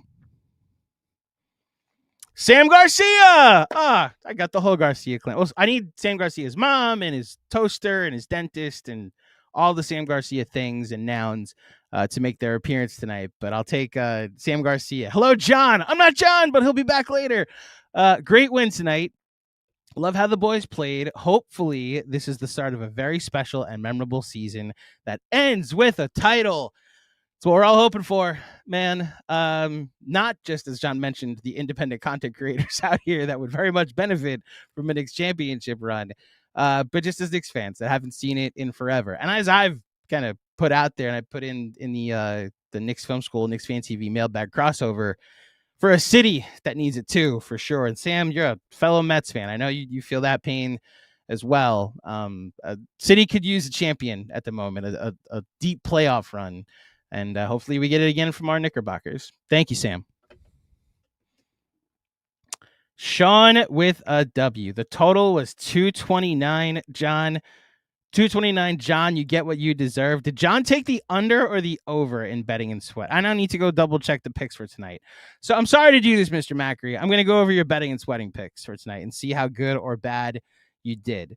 For those who don't know what we did the betting and setting segment, our betting and sweating picks. We do a show called Betting and Sweating, 90 minutes before every Knicks game. It'll be right here on the Knicks Film School YouTube channel. If you're listening on the podcast feed and just want someplace to hang out, it's going to be two people, whether it be Sean or John or me or Jeff or Mensa, and we'll jump on the Knicks Film School YouTube channel and just talk about some wagers and some picks. We'll make about 5 picks, one and then a couple out of market ones as well. John's picks for tonight. He took the under. Oh my gosh. So John took the over. Yeah, it was 220 ends up being the under. It was 228.5 was the line, and John took the under. I just realized that they put this all in StreamYard, and I can look at this way. John took. Oh no, they didn't do it that way. This is great radio. John also took Jared Allen over 9.5 rebounds. Jared Allen finished with, 4. Okay, John missed that one. John's parlay was Brunson over 26.5 points, Bridges over 26.5 points for plus 220. It's good value, but that's where that parlay hurts, as John mentioned. Goodness, his home run bet was Mikal Bridges 25 points or more plus 425. That missed. And then Jordan Clarkson over 1.5 made threes at minus 115. And Jordan Clarkson finished with 0 made three. Oh my gosh, did John get shut out tonight? He took Suns minus 4.5 as your bonus bet for a team, and they're down by 19. And Devin Booker over 28.5 points. So I think Devin Booker currently has 10 points in the first half. So that's still alive. I think the moral of this story, Sean, is it's not just the over that he didn't hit tonight. It's potentially across the board. Fade Macri would have been the thing to do going into betting and sweating tonight. Tune in for betting and sweating if you'd like advice for what not to do, apparently, or what picks to potentially fade for the next game this season. Thank you, Sean. Good to hear from you. Stevens B. Guillaume. Good to see you. Long time no speak. Long time no hear. That's 1 W. Let's keep building from here and get healthy. Yeah, I'm mixed on the injuries and how concerned I need to be. And I've asked some people that have more information than me how concerned I need to be. The Mitch one, they're just being very coy about it, both publicly and behind the scenes. It's just what the Knicks do with injuries. I remember the OG Anunoby day-to-day elbow surgery injury. You know, like it's one thing for a guy to like be out because he had surgery, and the Knicks were like, "Oh yeah, he's day-to-day. Like, well, we'll let you know next game if but no, he had surgery. He's going to be out for months. Like that you're allowed to say that, but the Knicks clearly wanted to have leverage for the trade deadline that they were about to approach. So yeah, I hope Mitchell Robinson's not out long term. I'd love to get like 40 to 45 games personally of Mitchell Robinson. If he can play 70, awesome. But I think at this point in Mitchell Robinson's career, I agree with the process of like less is more because we need him ready for the playoffs. And I know that's a shift in philosophy for a lot of us that have watched the Knicks over the past 5 years, but this is what contending teams do. They shift their philosophy. They shift their focus. They shift their perspective. And it's personally where as long as it's not a long-term injury, like if Josh Hart has a debilitating back injury and is out for the season, then yeah, it's a worry. If Mitch's ankle is so re-injured that he needs surgery and is out for the year, yeah, it's a concern. If this is like they'll be back mid-November or around Thanksgiving, we have an 82-game sample. And as Mike Brown just showed, he will use his entire bench to find other answers. So it's a shift in philosophy, but yes, let's get healthy because I think as good as they look tonight at times, the full healthy version of this team is even better. Thank you, Stevens. Tom Cappuccini, good to see you again. For those who were disappointed with the starters, well, what's more important than how you start or how you close? They started with the Huck Porty lineup. They closed with the lineup with Deuce McBride plus the starters. It's what I was suggesting all throughout the preseason that they could start with whatever lineup with Mitch or whatever. I just need to see, just give me a sample size. And clearly Mike Brown was determined to give me a sample size tonight. It will be curious when Mitch, is out next or when he's back. When Josh Hart is back, when they're fully all together, what the lineup looks like. Because it's more than just like we got to see what the Deuce plus the starters lineup. Yeah, like we had a technical 5-out look with Jordan Clarkson and Shamet and Deuce with Cat plus either Bridges or Anunoby out there. We saw a lot. Like we saw a lineup with OG at the 5. at one point tonight. Like, we saw a lot of experimentation with lineups, and I don't have pivot fade up in front of me, so I'm not 100% sure how well they did, but the regular season sample is about experimenting, and I'm here for it. Like, I'm staring at this. 4 guys played 30 plus minutes tonight. Cat played 31. Bridges played 33. Brunson played 34. Like, Deuce played 26. And you got a bunch of guys in the tens and teens. You'll take it. Like, not how you start, how you finish. But I think overall they spread the wealth tonight, which I'll take. I'm gonna welcome back Mr. Macri to the stage and hear how his voice sounds. Oh my God. Thank God that didn't happen when I just went on fucking live television. Yes. Shit. I'm okay. I'm taking off the bit for a second. I'm so serious. If you want to take the rest of the night off, you can. No, I needed to have a sip of tea and another Ricola. No free ads, but these have been helping. Okay. That's literally a free ad, but you sure? I'm sure. Listen, okay. So it's just like night. Karl-Anthony Towns, you're playing through pain tonight. As Ian Bagley reported during the course of this broadcast, that Karl-Anthony Towns is battling a grade 2 quad strain, but wanted to play tonight for the Knicks fans because he knew he had to play on opening night. So you are Karl-Anthony Towns. I know how much that overjoys you with your love and respect for Karl-Anthony Towns and adoration even that you now get to play like one of your favorite players. You know what? Karl-Anthony Towns is a former number 1 pick. He's made $87 gazillion over the course of his career. If I could be Karl-Anthony Towns. You're ultimate capitalist tonight. Goodness. Yes, I hope someone pays us 80 whatever gazillion dollars to talk on YouTube. I don't need $87 gazillion. If someone should pay off my mortgage and maybe put a little money. He's literally fine with a gazillion dollars or a percentage of a gazillion dollars. What is a gazillion? I don't even know. I don't know. It's more than what it's more than your mortgage. Okay. It's more than my mortgage. Okay. On that note, I'll see now I've really taken over your I did the Macri on that note. With that in mind, I will take off for tonight. Thank you for letting me invade the postgame, everybody. You're Knicks Film School. Knicks Film School pregame pod with Jack Simone of How About Them Celtics and the Hardwood Houdini will drop on Friday morning at 7:30 because the Knicks play at 7:30. So it's 7:30. You get Jack on? I am getting Jack on.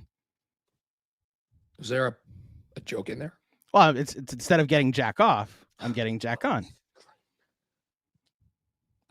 I don't know where to go from that other than to say, Andrew, you're a scholar and a gentleman. Toodles. Shout out to Mike Brown. You've changed my life forever. He's changed all of our lives. I don't know if Andrew read this, but I'm just going to say shout out to Dom Cappuccini because Dom's the man. Jewin, what's going on, Jewin? New coach, new bench. But one thing that is never changing is that winning will always be more fun than fun. Welcome back, everybody. Let's win the whole fucking thing. Hashtag fire the medical staff. Yeah, no, winning is more fun than fun is fun. There is it really, I got to tell you, after, and I kind of left on that note, I left on this note before I departed, but like talking about like what it meant to actually get this win. The lack last season of quality wins was, I know, I mean, it was certainly dispiriting for me. I felt it be dispiriting for the fan base.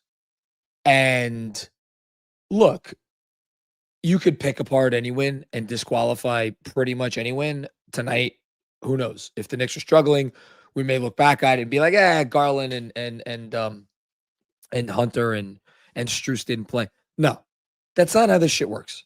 Like, you know, when you see a quality basketball game and you know when you see a quality win, as opposed to a team that maybe got a little lucky or was fortunate. Like, no, like the Knicks took some punches tonight. The Knicks played good basketball on both sides of the floor tonight. It was a good win. Good win. Thanks, Drew and Jason, my guy. Sorry, by the way, no, there was no halftime Zoom tonight. I've been meaning to make an announcement about that in the newsletter. Shout out to all my Substackers out there. who subscribe to the Knicks Film School newsletter.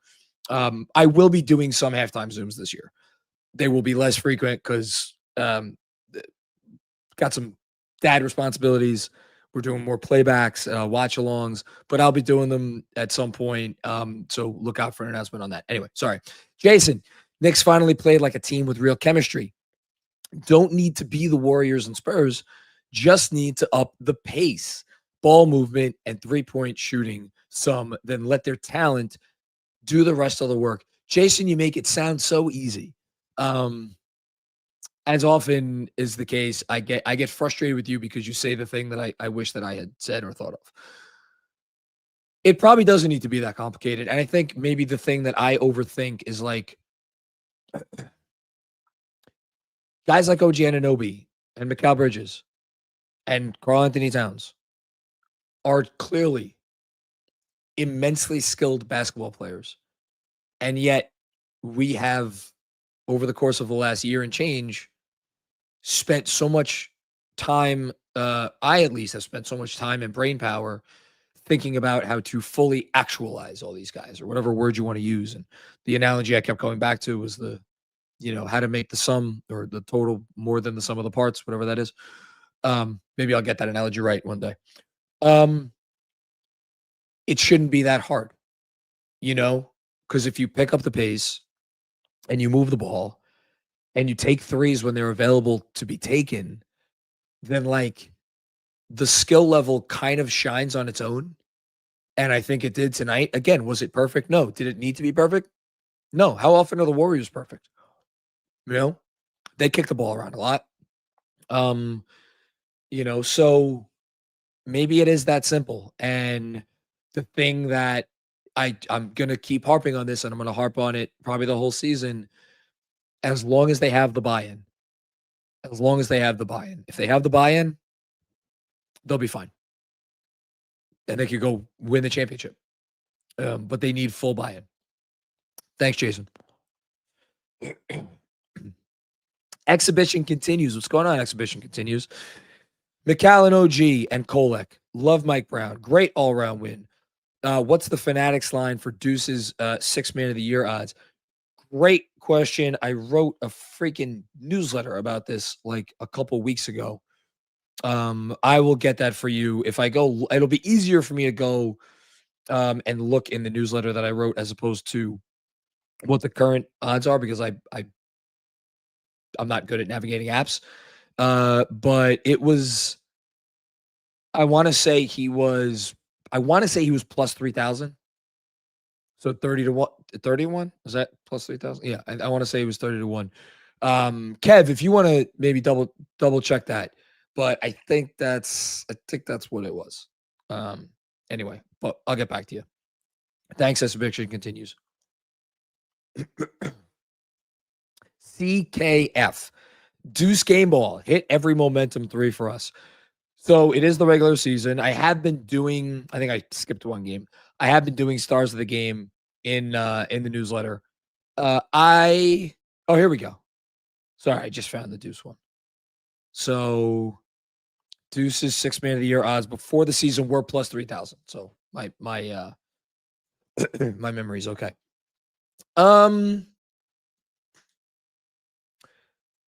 I think Deuce has to get the game ball. I think he has to be the 3-star guy. And yet I'm going to award him that. And then I'm going to look at OG Anunoby's game and think about the defensive possessions and the impact defensive plays and the rebounds. And then, oh, by the way, he was the Knicks leading scorer tonight, I think. And be like, am I doing the right thing there? But I think those two have to be the top two. And then the third one, I mean, you could, it's always tough because on a by minute basis, it's got to be Kolek. And yet that Kolek played 14 minutes. Mikal Bridges played 33 minutes. Mikal Bridges was really good in his 33 minutes. So it might come, I'll probably lean Kolek, but yeah, that might be tough. Thanks, CKF. Jason M. I feel like a proud parent watching Kolek play. Yeah, I mean the Deuce stands, like, they don't need to take a victory lap because we all knew Deuce was good, and like Deuce has had games like this before where he's been freaking awesome. Kolek, it's funny. I said what I said after the Washington game, and then I wrote in the newsletter, the Knicks Film School newsletter the next day. I'm like, that performance moved me. Not on like an emotional level, but it made an impact. And I got a few responses saying like, come on, man, came against Washington's fourth stringers. And, am I trying to, appease the Kolek hive, who I know I've angered greatly over the last year and change? Yeah. But I think he found something, and you should feel like a proud parent, Jason. Thanks, man. Will Thompson, what's going on, Will? 2025 first game vibes better than the 2024 first game vibes. First games are always interesting. Like, I'm not always good at remembering first games. Like, obviously, I remember last year we got our ass kicked.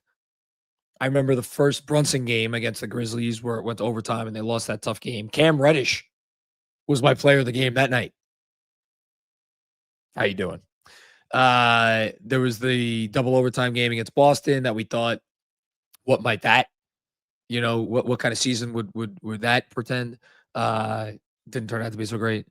And so, yeah, we'll see how this one, if it is the start of good things to come. But yeah, the vibes are better. Thanks, Will. Richard David, what's going on, Richard? Thought Kolek played a great game. Thanks, JM and KFS. It's our pleasure. I'm happy Kolek's getting a lot of love. He should. He deserves it. Take a step back. This team brought in a dude to play your role. And there was no beating around the bush. It's not like, oh, well, he's a wing and maybe he will take my minutes and maybe he won't. No, they brought in a backup point guard to play ahead of you and essentially told you, we don't believe in you. And the guy they brought in to play ahead of you fucking retired because he's like, I'm too old for this shit.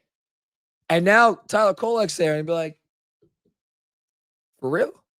This guy who can't make it through training camp without saying, that's it, I'm done. You brought in him to play ahead of me? I mean it. I think something woke up in this dude. And we'll see if it lasts. Thanks, Richard. Jason with another one. Appreciate you, Jason. Deuce McBride, pretty good point of attack defender. Yeah, look, I think Donovan got him one on a pull-up where Deuce was playing too far off. There was maybe a possession or two where you felt the size. But again, it's like the good so vastly outweighs the bad. I just, to me, Deuce McBride is like, in games like this against opponents like that, Donovan Mitchell, he's almost like an elite. This is actually it'll come off as like not a compliment, but I mean it as a compliment. Like an elite long man in baseball who he's gonna mop. He'll be able to give you 4 or 5 innings in the middle of the game and bridge the gap. And he might give up a run or 2 runs in that time, but he's going to keep you in the ball game because, is Deuce going to give up something here or there because of his size? Yeah, maybe. It doesn't, it's worth it. It's worth it because here's the other part. And this is where he differs from a long man. The analogy would work if the long man could also get up to the plate. So this would be back before the days of the DH and hit like a line drive double because Deuce, he just always seems to make the big shots and the big plays like he did tonight. Thanks, Jason. Hush Zoo, what's going on, brother? Number 25 looks like a different player on defense. Yeah, 11 men saw the court. It's like a fresh batch of flowers we just got. No more 0-10 narratives. Yeah, look, I don't know that those narratives really had any business continuing to this season when they did dispatch the Celtics in the conference semifinals. That said, they dispatched the Celtics in, there were a couple of games where they played like shit, and then the Celtics kind of didn't execute, and they won games that were crazy games, but look, regardless, to start off on the right foot, there's nothing bad about it.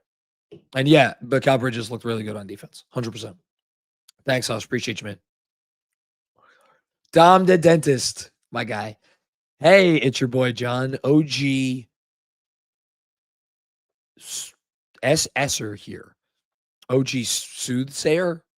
Secret? I don't know what the SSer is. FYI, we the people have dubbed the starters plus Deuce the Hell's Kitchen lineup. Thank you for your attention to this matter. Oh, OG Substacker. I thought you were referring to OG Anunoby. This is where when it gets past or close to midnight, my brain stops functioning. So OG Substacker. Yes. Dom, you need no introduction. You've been here since the beginning, dude. I think well before the Substack, actually. Hell's Kitchen. The Hell's Kitchen lineup. I don't know what I think about that. Why is it the Hell's Kitchen lineup? Kevin, give me you get it? No? Kevin doesn't get it. I like it. I like Hell's Kitchen. I mean, it's a great part of the city. I don't know. Tom, message me or email me or something. Let me know you're thinking and I'll reassess. Thanks, Tom. Richard David, sing it with me, Macri. MVP. No. Well, look. This was not an MVP performance from Jalen Brunson. We could just say that. Couple of, ball hoggy possessions, reverting back to form. Didn't shoot well at all. At the same time, do I think Jalen Brunson played a bad game? No, I don't. And I said that during the game. And then I saw there was a comment, I think from Armin, who was like, it's not a good game from Brunson. It came right after that rough stretch there in the third quarter. I thought he played a good game. I thought he used his gravity in positive ways throughout the entire evening. I thought he battled defensively. Yeah, they picked on him because teams are always going to pick on him, but it wasn't something the Knicks couldn't overcome. So is there an MVP case to be waged? Man, the Knicks would have to win so many games, and it would have to be such a strong narrative. We'll see. Thanks, Richard. Haitian Ferg, my guy. What's going on, Haitian? How are you, brother? Loved how the offense created back-breaking 3 attempts when run correctly. Love the bench unit to start the fourth. Very solid team defense from Kolek. Clark unit. Let's go Knicks. Great call by you. And there were, again, I don't want to keep beating a dead horse, but they had so many good looks from 3 against a solid defense. I get it. It was a defense missing some guys. Totally. I get it. That was a good defense last year. And I think you saw what this offense could do as far as generating looks. And they missed a lot of good ones. They hit enough good ones, though. So in terms of lineups, the Kolek Clarkson unit. Let's see what we got here. Hang on. See how quick. I don't want to spend too much time on this. So there were a couple. So there were 2 units with Kolek and Clarkson that played a lot of minutes. One and okay, the first one played a little under 5 minutes. It was Kolek with Clarkson, Yabusele, and Anunoby and Towns. Big lineup. They outscored Cleveland 11-10. The other lineup, and I think this is the one you're referencing because it did not include Yabusele, and Yabusele didn't have a ton of great minutes tonight. Anunoby, Towns, Kolek, Clarkson with McBride. And that was the unit where, so the one, and DJ mentioned this at the top of the show, there was a lineup out there with OG and a bunch of subpar defenders. That was the other one. Towns, Kolek, Clarkson, Yabusele. Again, they held their own. They outscored the Cavs in those minutes. The one where it was Anunoby and McBride, and then Kolek and Clarkson and Towns. That unit got cooking. Outscored Cleveland 16-7 in 4.5 minutes. Obviously a great offensive rating, great defensive rating, great everything. Yeah, I mean that's really spectacular stuff from that group. I'm looking to see if there are any other interesting numbers here. I mean, they had shots. They 72.2 effective field goal percentage. So, it always helps when you hit shots. But yeah, they look good. They look good. Thanks, Asian.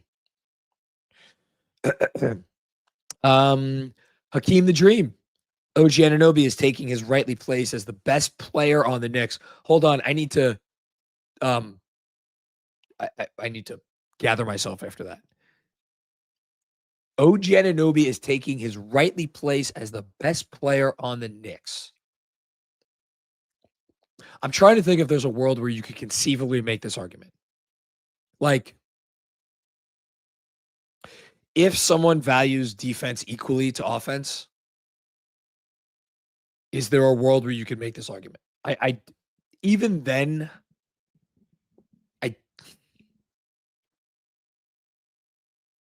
I mean, if you truly put them on par with each other, and you said defense is as important as offense, OG Anunoby is arguably as good a defensive player as Jalen Brunson is an offensive player. And I don't think it's even arguable. OG Anunoby is a better offensive player than Jalen Brunson is a defensive player. So I guess, listen, I did mock trial in law school. I got very used to debating all sorts of silly arguments. Could you debate this? Sure. Why not? Have at it, Hakeem the Dream. I will not be debating this on your behalf, but you can debate if you want. Thank you, my friend. Danny Gardner. Oof, goodness. Great to be back. What's going on, Danny? McCall's passing stands out so much more in this offense. Yeah, and not that I care, but I'm just out of morbid curiosity. I want to see how many assists he got. Not that assists are the judge of passing. Holy shit, 6 assists. Mikal Bridges led the Knicks in assists. How many times last year did Mikal Bridges lead the Knicks in assists? That's a great question, which I wonder if there's like a very quick way for me to look up. I'm going to try to look that up very fast. I can't imagine it was many. But yeah, I mean, and again, all the same themes and concepts, empowering, allowing him to initiate action. I think, did Mikal Bridges, did he initiate the most actions on the team in this game? He may very well have. He may very well have. Oh, wait, I got it right here. Hold on. So last regular season, Bridges, I'm showing. So this, if there's a tie, it doesn't maybe show the other name, but he was the outright leader, or he tied for the leader in assists in a game for the Knicks. 1, 2, 3, 4, 5, 6, 7, 8, 9 times, but a bunch of those came in March. 3 of those came in March when Brunson was out and he was doing a lot more initiating. And then 2 of those were in the last 3 games of the year, which were kind of funky games. But for the first, I'm looking at it right here, for the first, my God, for the first 55 games, in the first 55 games, Bridges led the team in assists twice. And he's already surpassed that, or he's already halfway there, excuse me. Pretty good. Thanks, Danny. Matt, Nick, Scotland, what's going on, Matt? Sorry I couldn't catch you this time around, but thanks for chiming in, man. In the house for opening night 2025. Effing awesome. Coming back for the ring ceremony on opening night in 2026. Hashtag Nixon 26. That'll be the day. I just hope whenever it happens, I hope I'm here for it. Appreciate you, man. Thank you. Big Stu.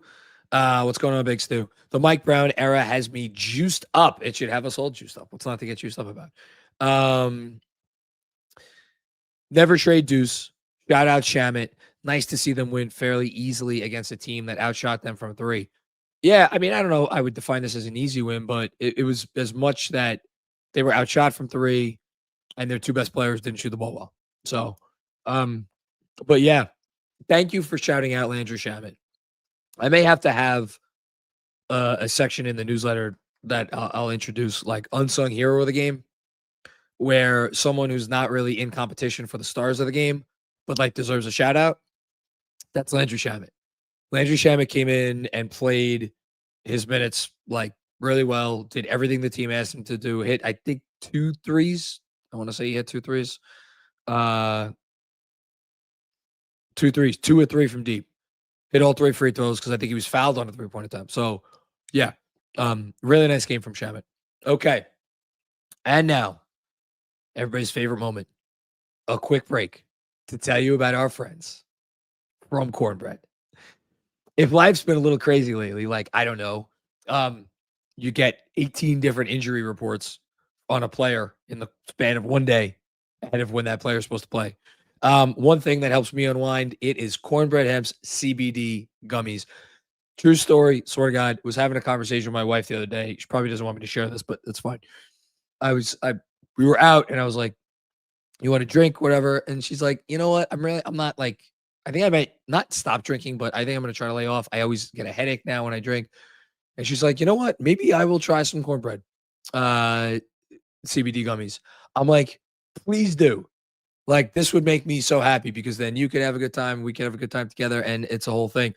So the Cornbread Hemp CBD gummy revolution, it is upon us. They are made to help you feel better, whether it's stress, discomfort, or if you just need a little relaxation like my wife.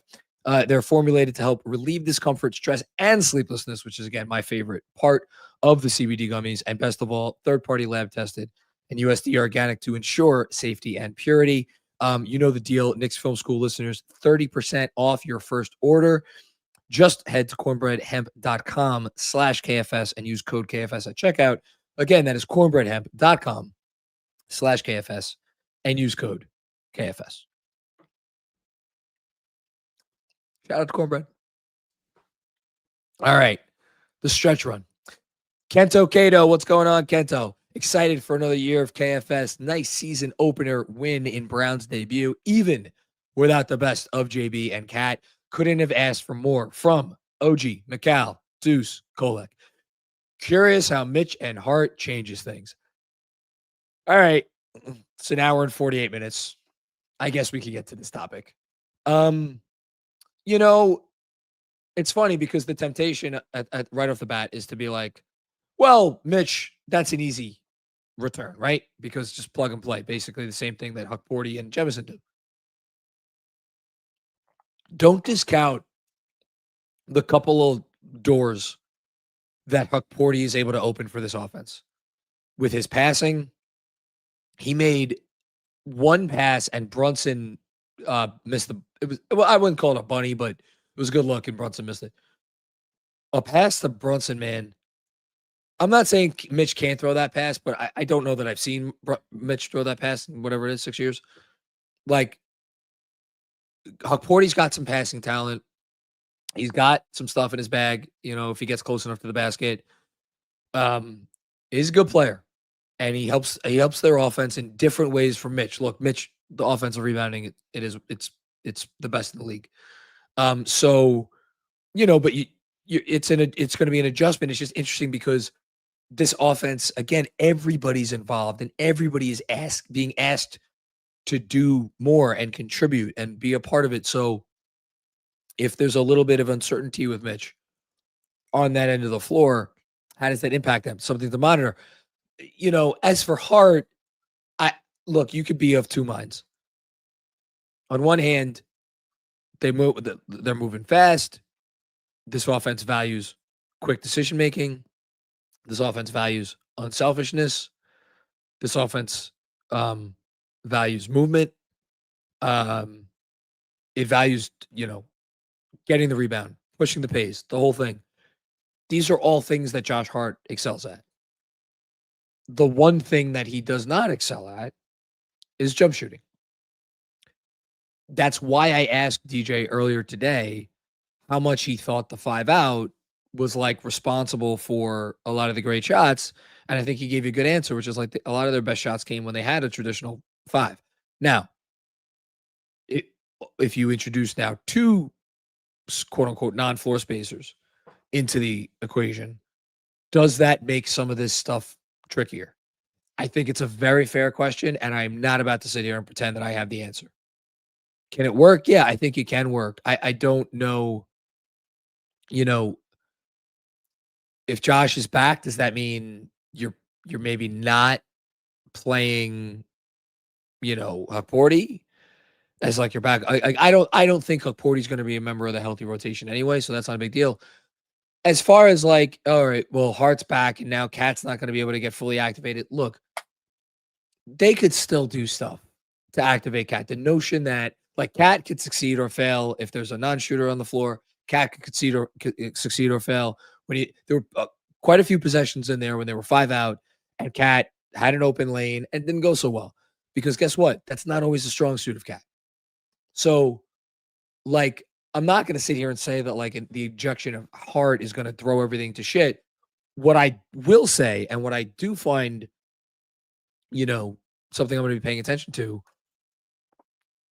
the Knicks tonight look like a team that had a lot of guys that could play and deserve to play. And they're not all going to play if they're healthy, if they're fully healthy. Now, are they going to, selectively rest guys and stuff like that? Or, not to get too far afoul with this question, but there's a lot of people out there who think Josh Hart should get the finger surgery now and rest his back. But then if you do that, does it make it that much harder to reintroduce him when the time comes? None of these have easy, obvious answers. I think they're just going to have to kind of figure it out as it goes along. But Kento, it's a great question. I wish I had a clearer answer for you. I just think there's a lot of considerations. So we'll see. Appreciate you, man. Sergio Escobar, what's going on, Sergio? Thank you, man. Bienvenidos. I hope I got that. Bienvenidos de Vuelta. I hope that was okay. KFS crew. Have a greatest season. Quick question. In your estimation, what are the odds Tibbs was glued to his TV watching the game?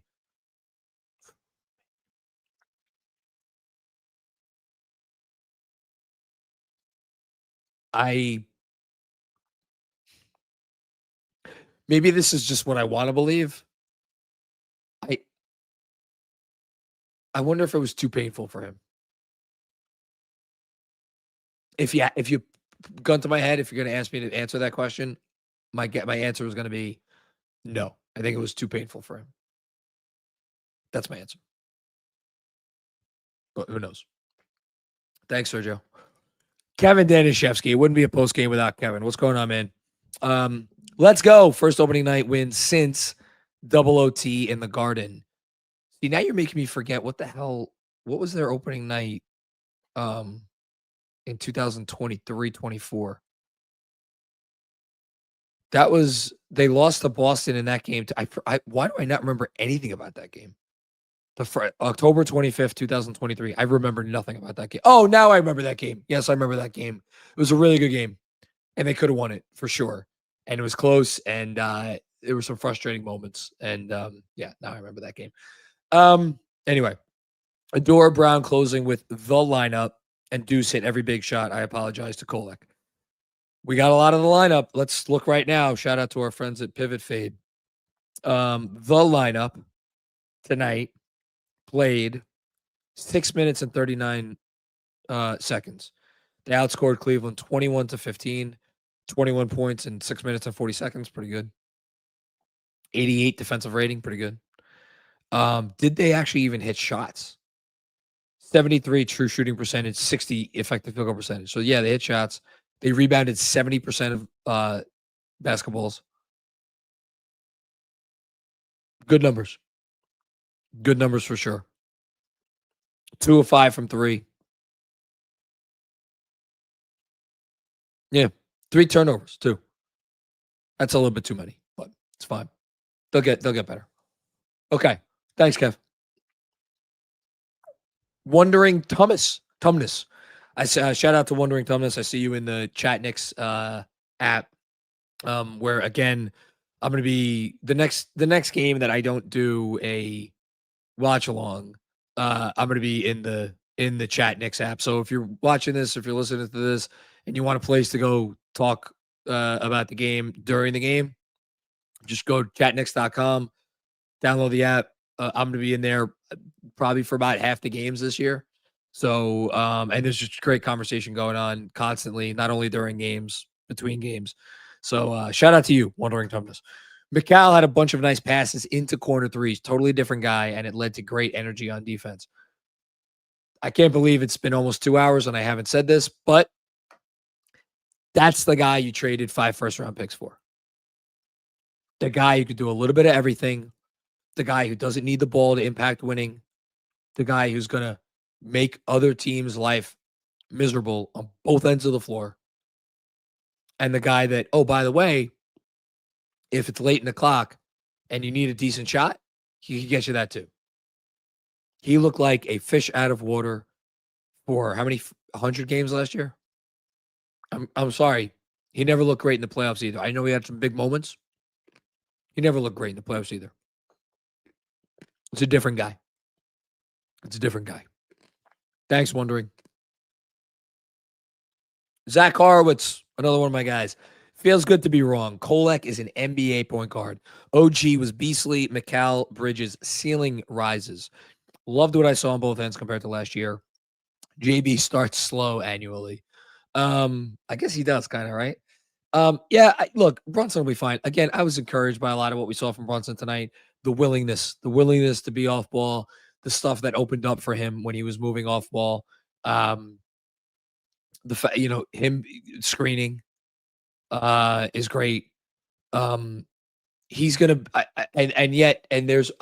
think, and you saw it, like there were one-on-one possessions where you're like, okay, that's a good possession within the offense right now. And then there were other one-on-one possessions where you were like, that's not what we need. He's gonna find the balance. It just might take a little time, but he'll be fine. We don't have to worry about Jalen Brunson. Not saying you are, but yeah. Thanks, Zach. Oscar Long, what's going on, Oscar? Hope you get better soon, John. Kolek showing up. Let's go next. Yeah, I'm fine. I feel fine. I don't think I have any.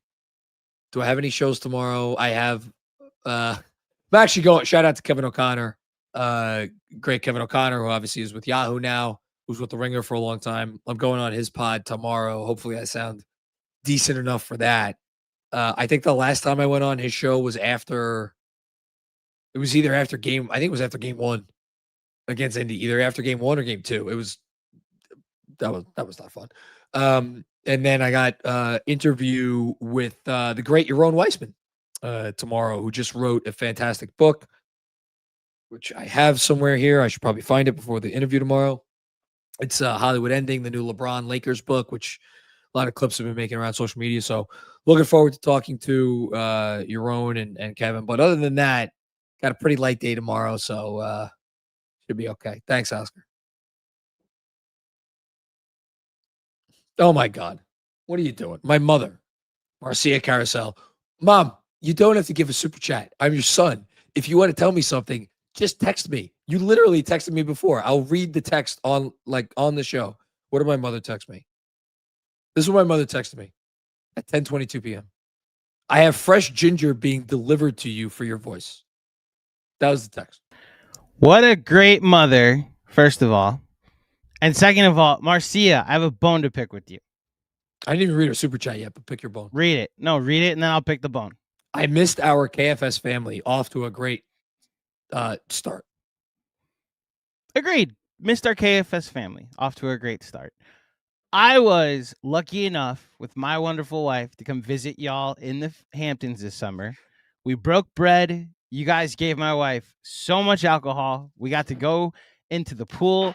And we got to go watch a Mets game. You think John looks crazy watching the Knicks? John got to watch me watch a Mets game. This is back when there was a hint of hope during the season.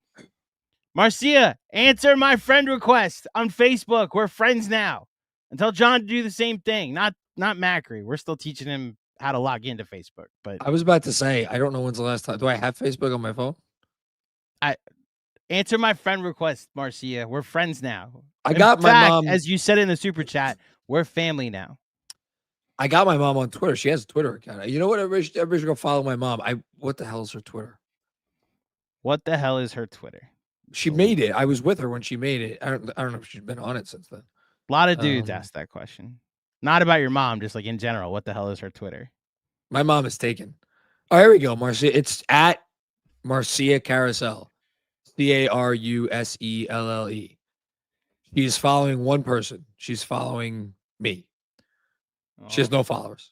So you're not even following her. I just followed her back right now. All right, she now has 2 followers. She's never tweeted it. It would be great if we woke up tomorrow morning and John's mom has 1,000 followers. Let's see how many followers we can get my mom in one night. It is, again. This is now a mission. It is at Marcia, Marcia, Carousel, Carusselle. We'll see if my mom figures out how to log on to Twitter to check how many followers she has. Knicks Film School is now following Marcia Carousel. 2 followers. Okay. Now I'm gonna put it in the chat. People, go follow this account. This is gonna get out of bounds. Thank you, Mom. You don't have to do that. Please don't do that again. Jessica Elsner. John, sounds like your poor throat needs load management. Oh, Jess.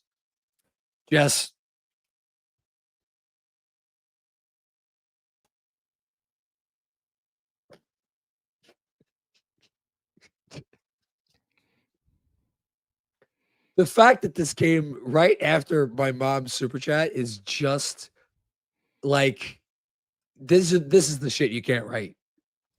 Truly. How am I gonna get out of this one? I'm sure Andrew's screening froze. No, it didn't freeze. I hope he went away. He didn't say anything. I hope you feel better soon. The Macau Bridges era looks like it will be an exciting, brave new world. Jessica, that we haven't started this bit yet. We're going to be starting a bit in a few weeks called Super Chat of the Week, in which we're giving away some fan cash for the Super Chat of the Week. Jessica, this is the Super Chat of the year. Thank you so much for your contribution to this program and to the world generally. I love it so much. My poor throat needs load management. I can't even say anything. Benny Bills. What's going on, Benny Bills? 26. 11-man rotation feels weird after years of being coached by he who must not be named. Better draft pick. Mitch or Deuce? Great to be back with KFS. Let's go Knicks. No, tonight felt frankly bizarre. Better draft pick. I mean, they were drafted at essentially the same spot. I mean, Mitch as of right now. I mean, Mitch is we just did the rankings over the summer. Shout out to 25 for 25. Mitch was like, what was he, like borderline top 10, just around the top 10, whatever he was. He was around the top 10 Knicks of the last 25 years. Deuce barely made the list at 25. As of right now, it's Mitch. And I think to get a guy who, when he's healthy, is a borderline all defense level center in the top of the second round, versus like a elite sixth man. I think it's Mitch. Benny, there's time to change that for Deuce. And again, I don't mean that to disparage Mitchell Robinson. That's not. It's the opposite. It's to build up Deuce. Thank you.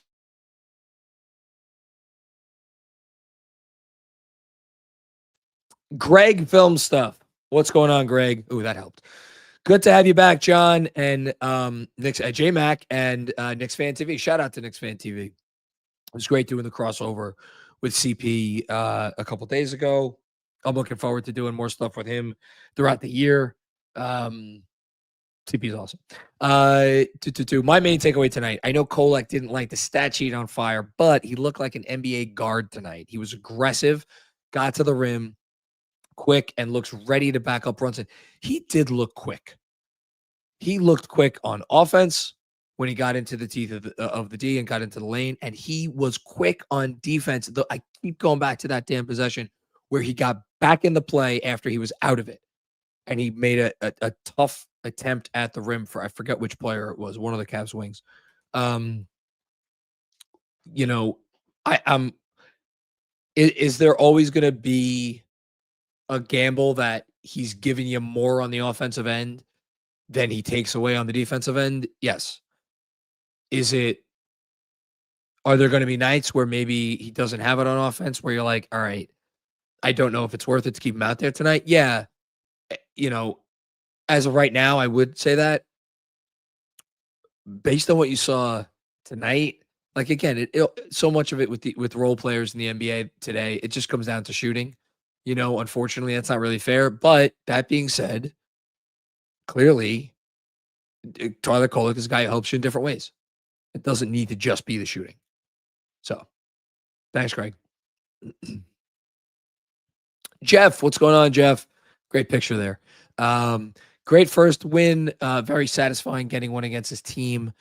Keeping it to only 13 turnovers is pretty great for the first game in a new system. Thanks again, KFS. And let's go Knicks. Sorry, I'm rushing through your super chat because I think I could look this up. I'm pretty sure that they did not have a turnover in the fourth quarter, or maybe they had one turnover in the fourth quarter. Fourth quarter, 2. I could have sworn they had 12 turnovers after 3 quarters. And if they had 13 for the game, did they actually have 13 for the game? I'm taking your word for it. Maybe that's the first thing I should have looked up. No, they had 14 for the game. So you're one off, but still 14 is fine. You know, like, you don't want to go too much above that, but in this offense, new offense, the whole thing, 14 is fine. But yeah, 2 in the fourth quarter. That's great. It's the most important part. Thanks, Jeff. Dom Cappuccini. John, you might have nailed our early cringe guy, Yabu. I called this early. I just had a funny feeling. I think Yabu's going to be fine. I think Yabu's going to help this team. If he's going to, he is here for his offense. And if his offense is going to take a little while because of what's being demanded of him in this system, and we're not seeing the rewards on the offensive end, and you're getting some of the stuff that we saw tonight on the defensive end, you're going to get some fans who are going to not be happy. Did make a basket tonight, had a rebound, had an offensive rebound. So only 12 minutes. 12 minutes for him. And, you know, that's something we haven't really talked about. 12 minutes for Yabusele, 13 minutes for Clarkson. Would have bet. I mean, I would have bet even money easily that both of those guys were going to clear 20 minutes tonight. And Mike Brown told you what he's about, which it's great. Thanks, Tom. Robert W. Cross. Now the season has started. Robert, 2 things. 1, I gave you a shout out in the newsletter today's newsletter. So if you haven't read it yet, go read it. And 2, I know you're in New York. If you return my DM, I apologize. I didn't see it, but whatever. We should chat offline. First time, long time. It's your boy John Deuce. Hope the family is good and the new house is nice and cozy. Hashtag 53 wins. The house is great. Although what I knew was going to happen has happened, which is that, like, lingering little shit that I didn't get a chance to finish up before, like, basically the preseason started is now going to remain not tended to until July or something, or June or whatever. So that's unfortunate. But no, the house is good. It's mostly together. So, you know, that's all good stuff. I just see you did respond to oh my God. It was a while ago. What's today? I'm sorry, Rob. You messaged me 9 days ago and I did not see it until now. I'll get back to you. Thanks, man. Chris V, what's going on, Chris? In terms of expectations, where do you think the Knicks will excel, and where do you think they will underperform? Go Knicks. Great question. In terms of expectations, it's tough to say because what are the expectations? Like my preseason expectations probably were that they were going to be a top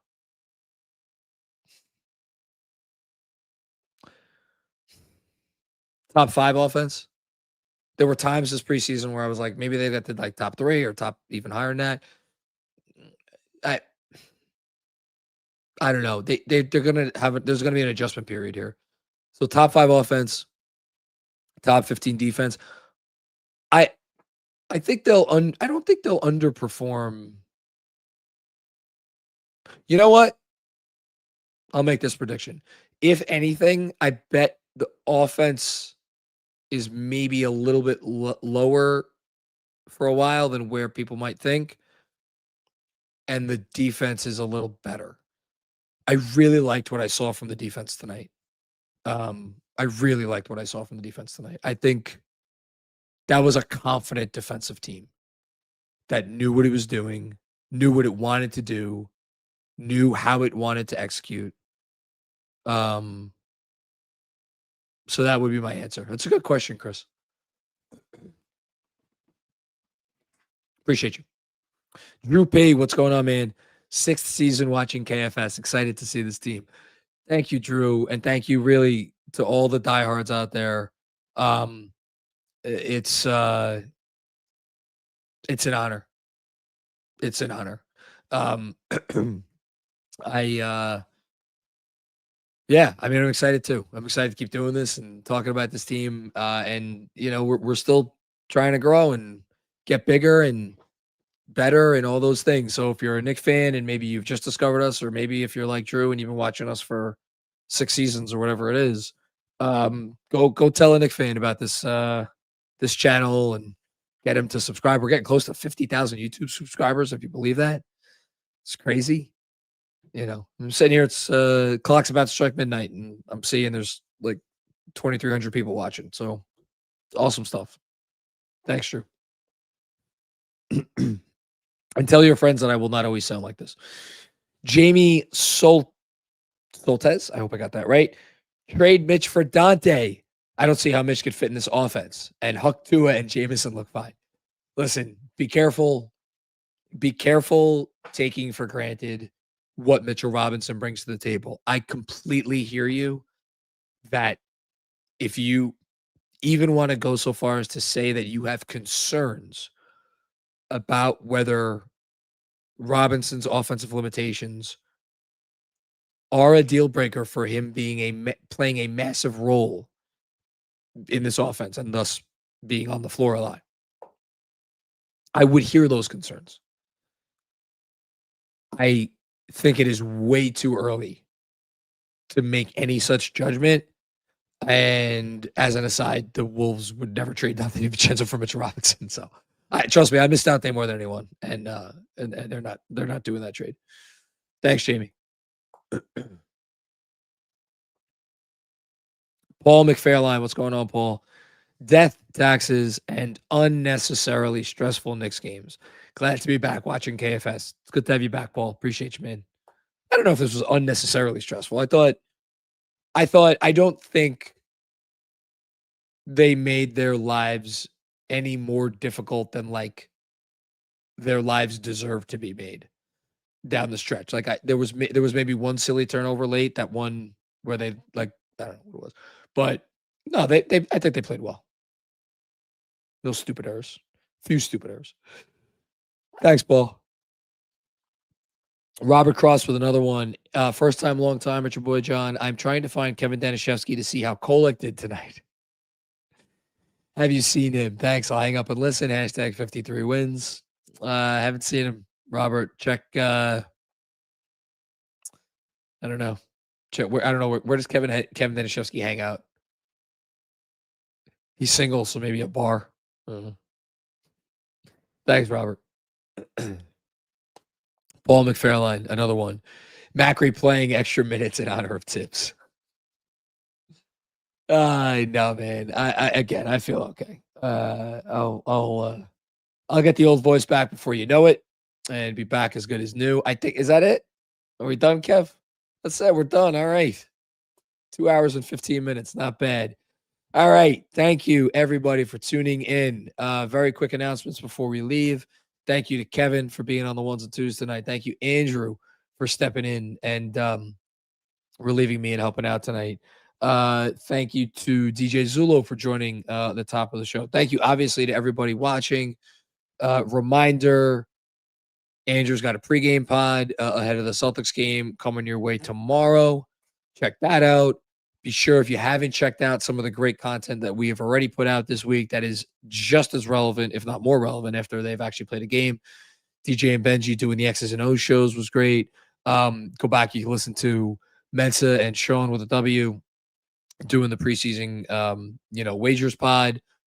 Shout out to Fanatics. That's another thank you. Shout out to Fanatics Sportsbook. And what did I forget? Takedown. Shout out to if anybody wants to check that out. Another episode coming your way Friday at noon, where we'll be talking about probably tomorrow's NBA games on that show. I will have Fred Katz. So if you're missing the good old banter between me and Fred Katz, go and subscribe to NBA Takedown on YouTube or follow wherever you get your podcasts. Again, I'll be going on with Fred at noon. And then I'm going to follow it up with the interview with Yaron to talk about the LeBron book. So lots of great stuff coming up. We got a game Friday. We got a game Sunday. All great stuff, man. And best of all, we're off on the right foot. Great to be back. Can't wait for the season to keep going. It's going to be a fun one with ups and downs, but we started off on an up. So that's the most important thing. All right. Everybody take care. Peace out.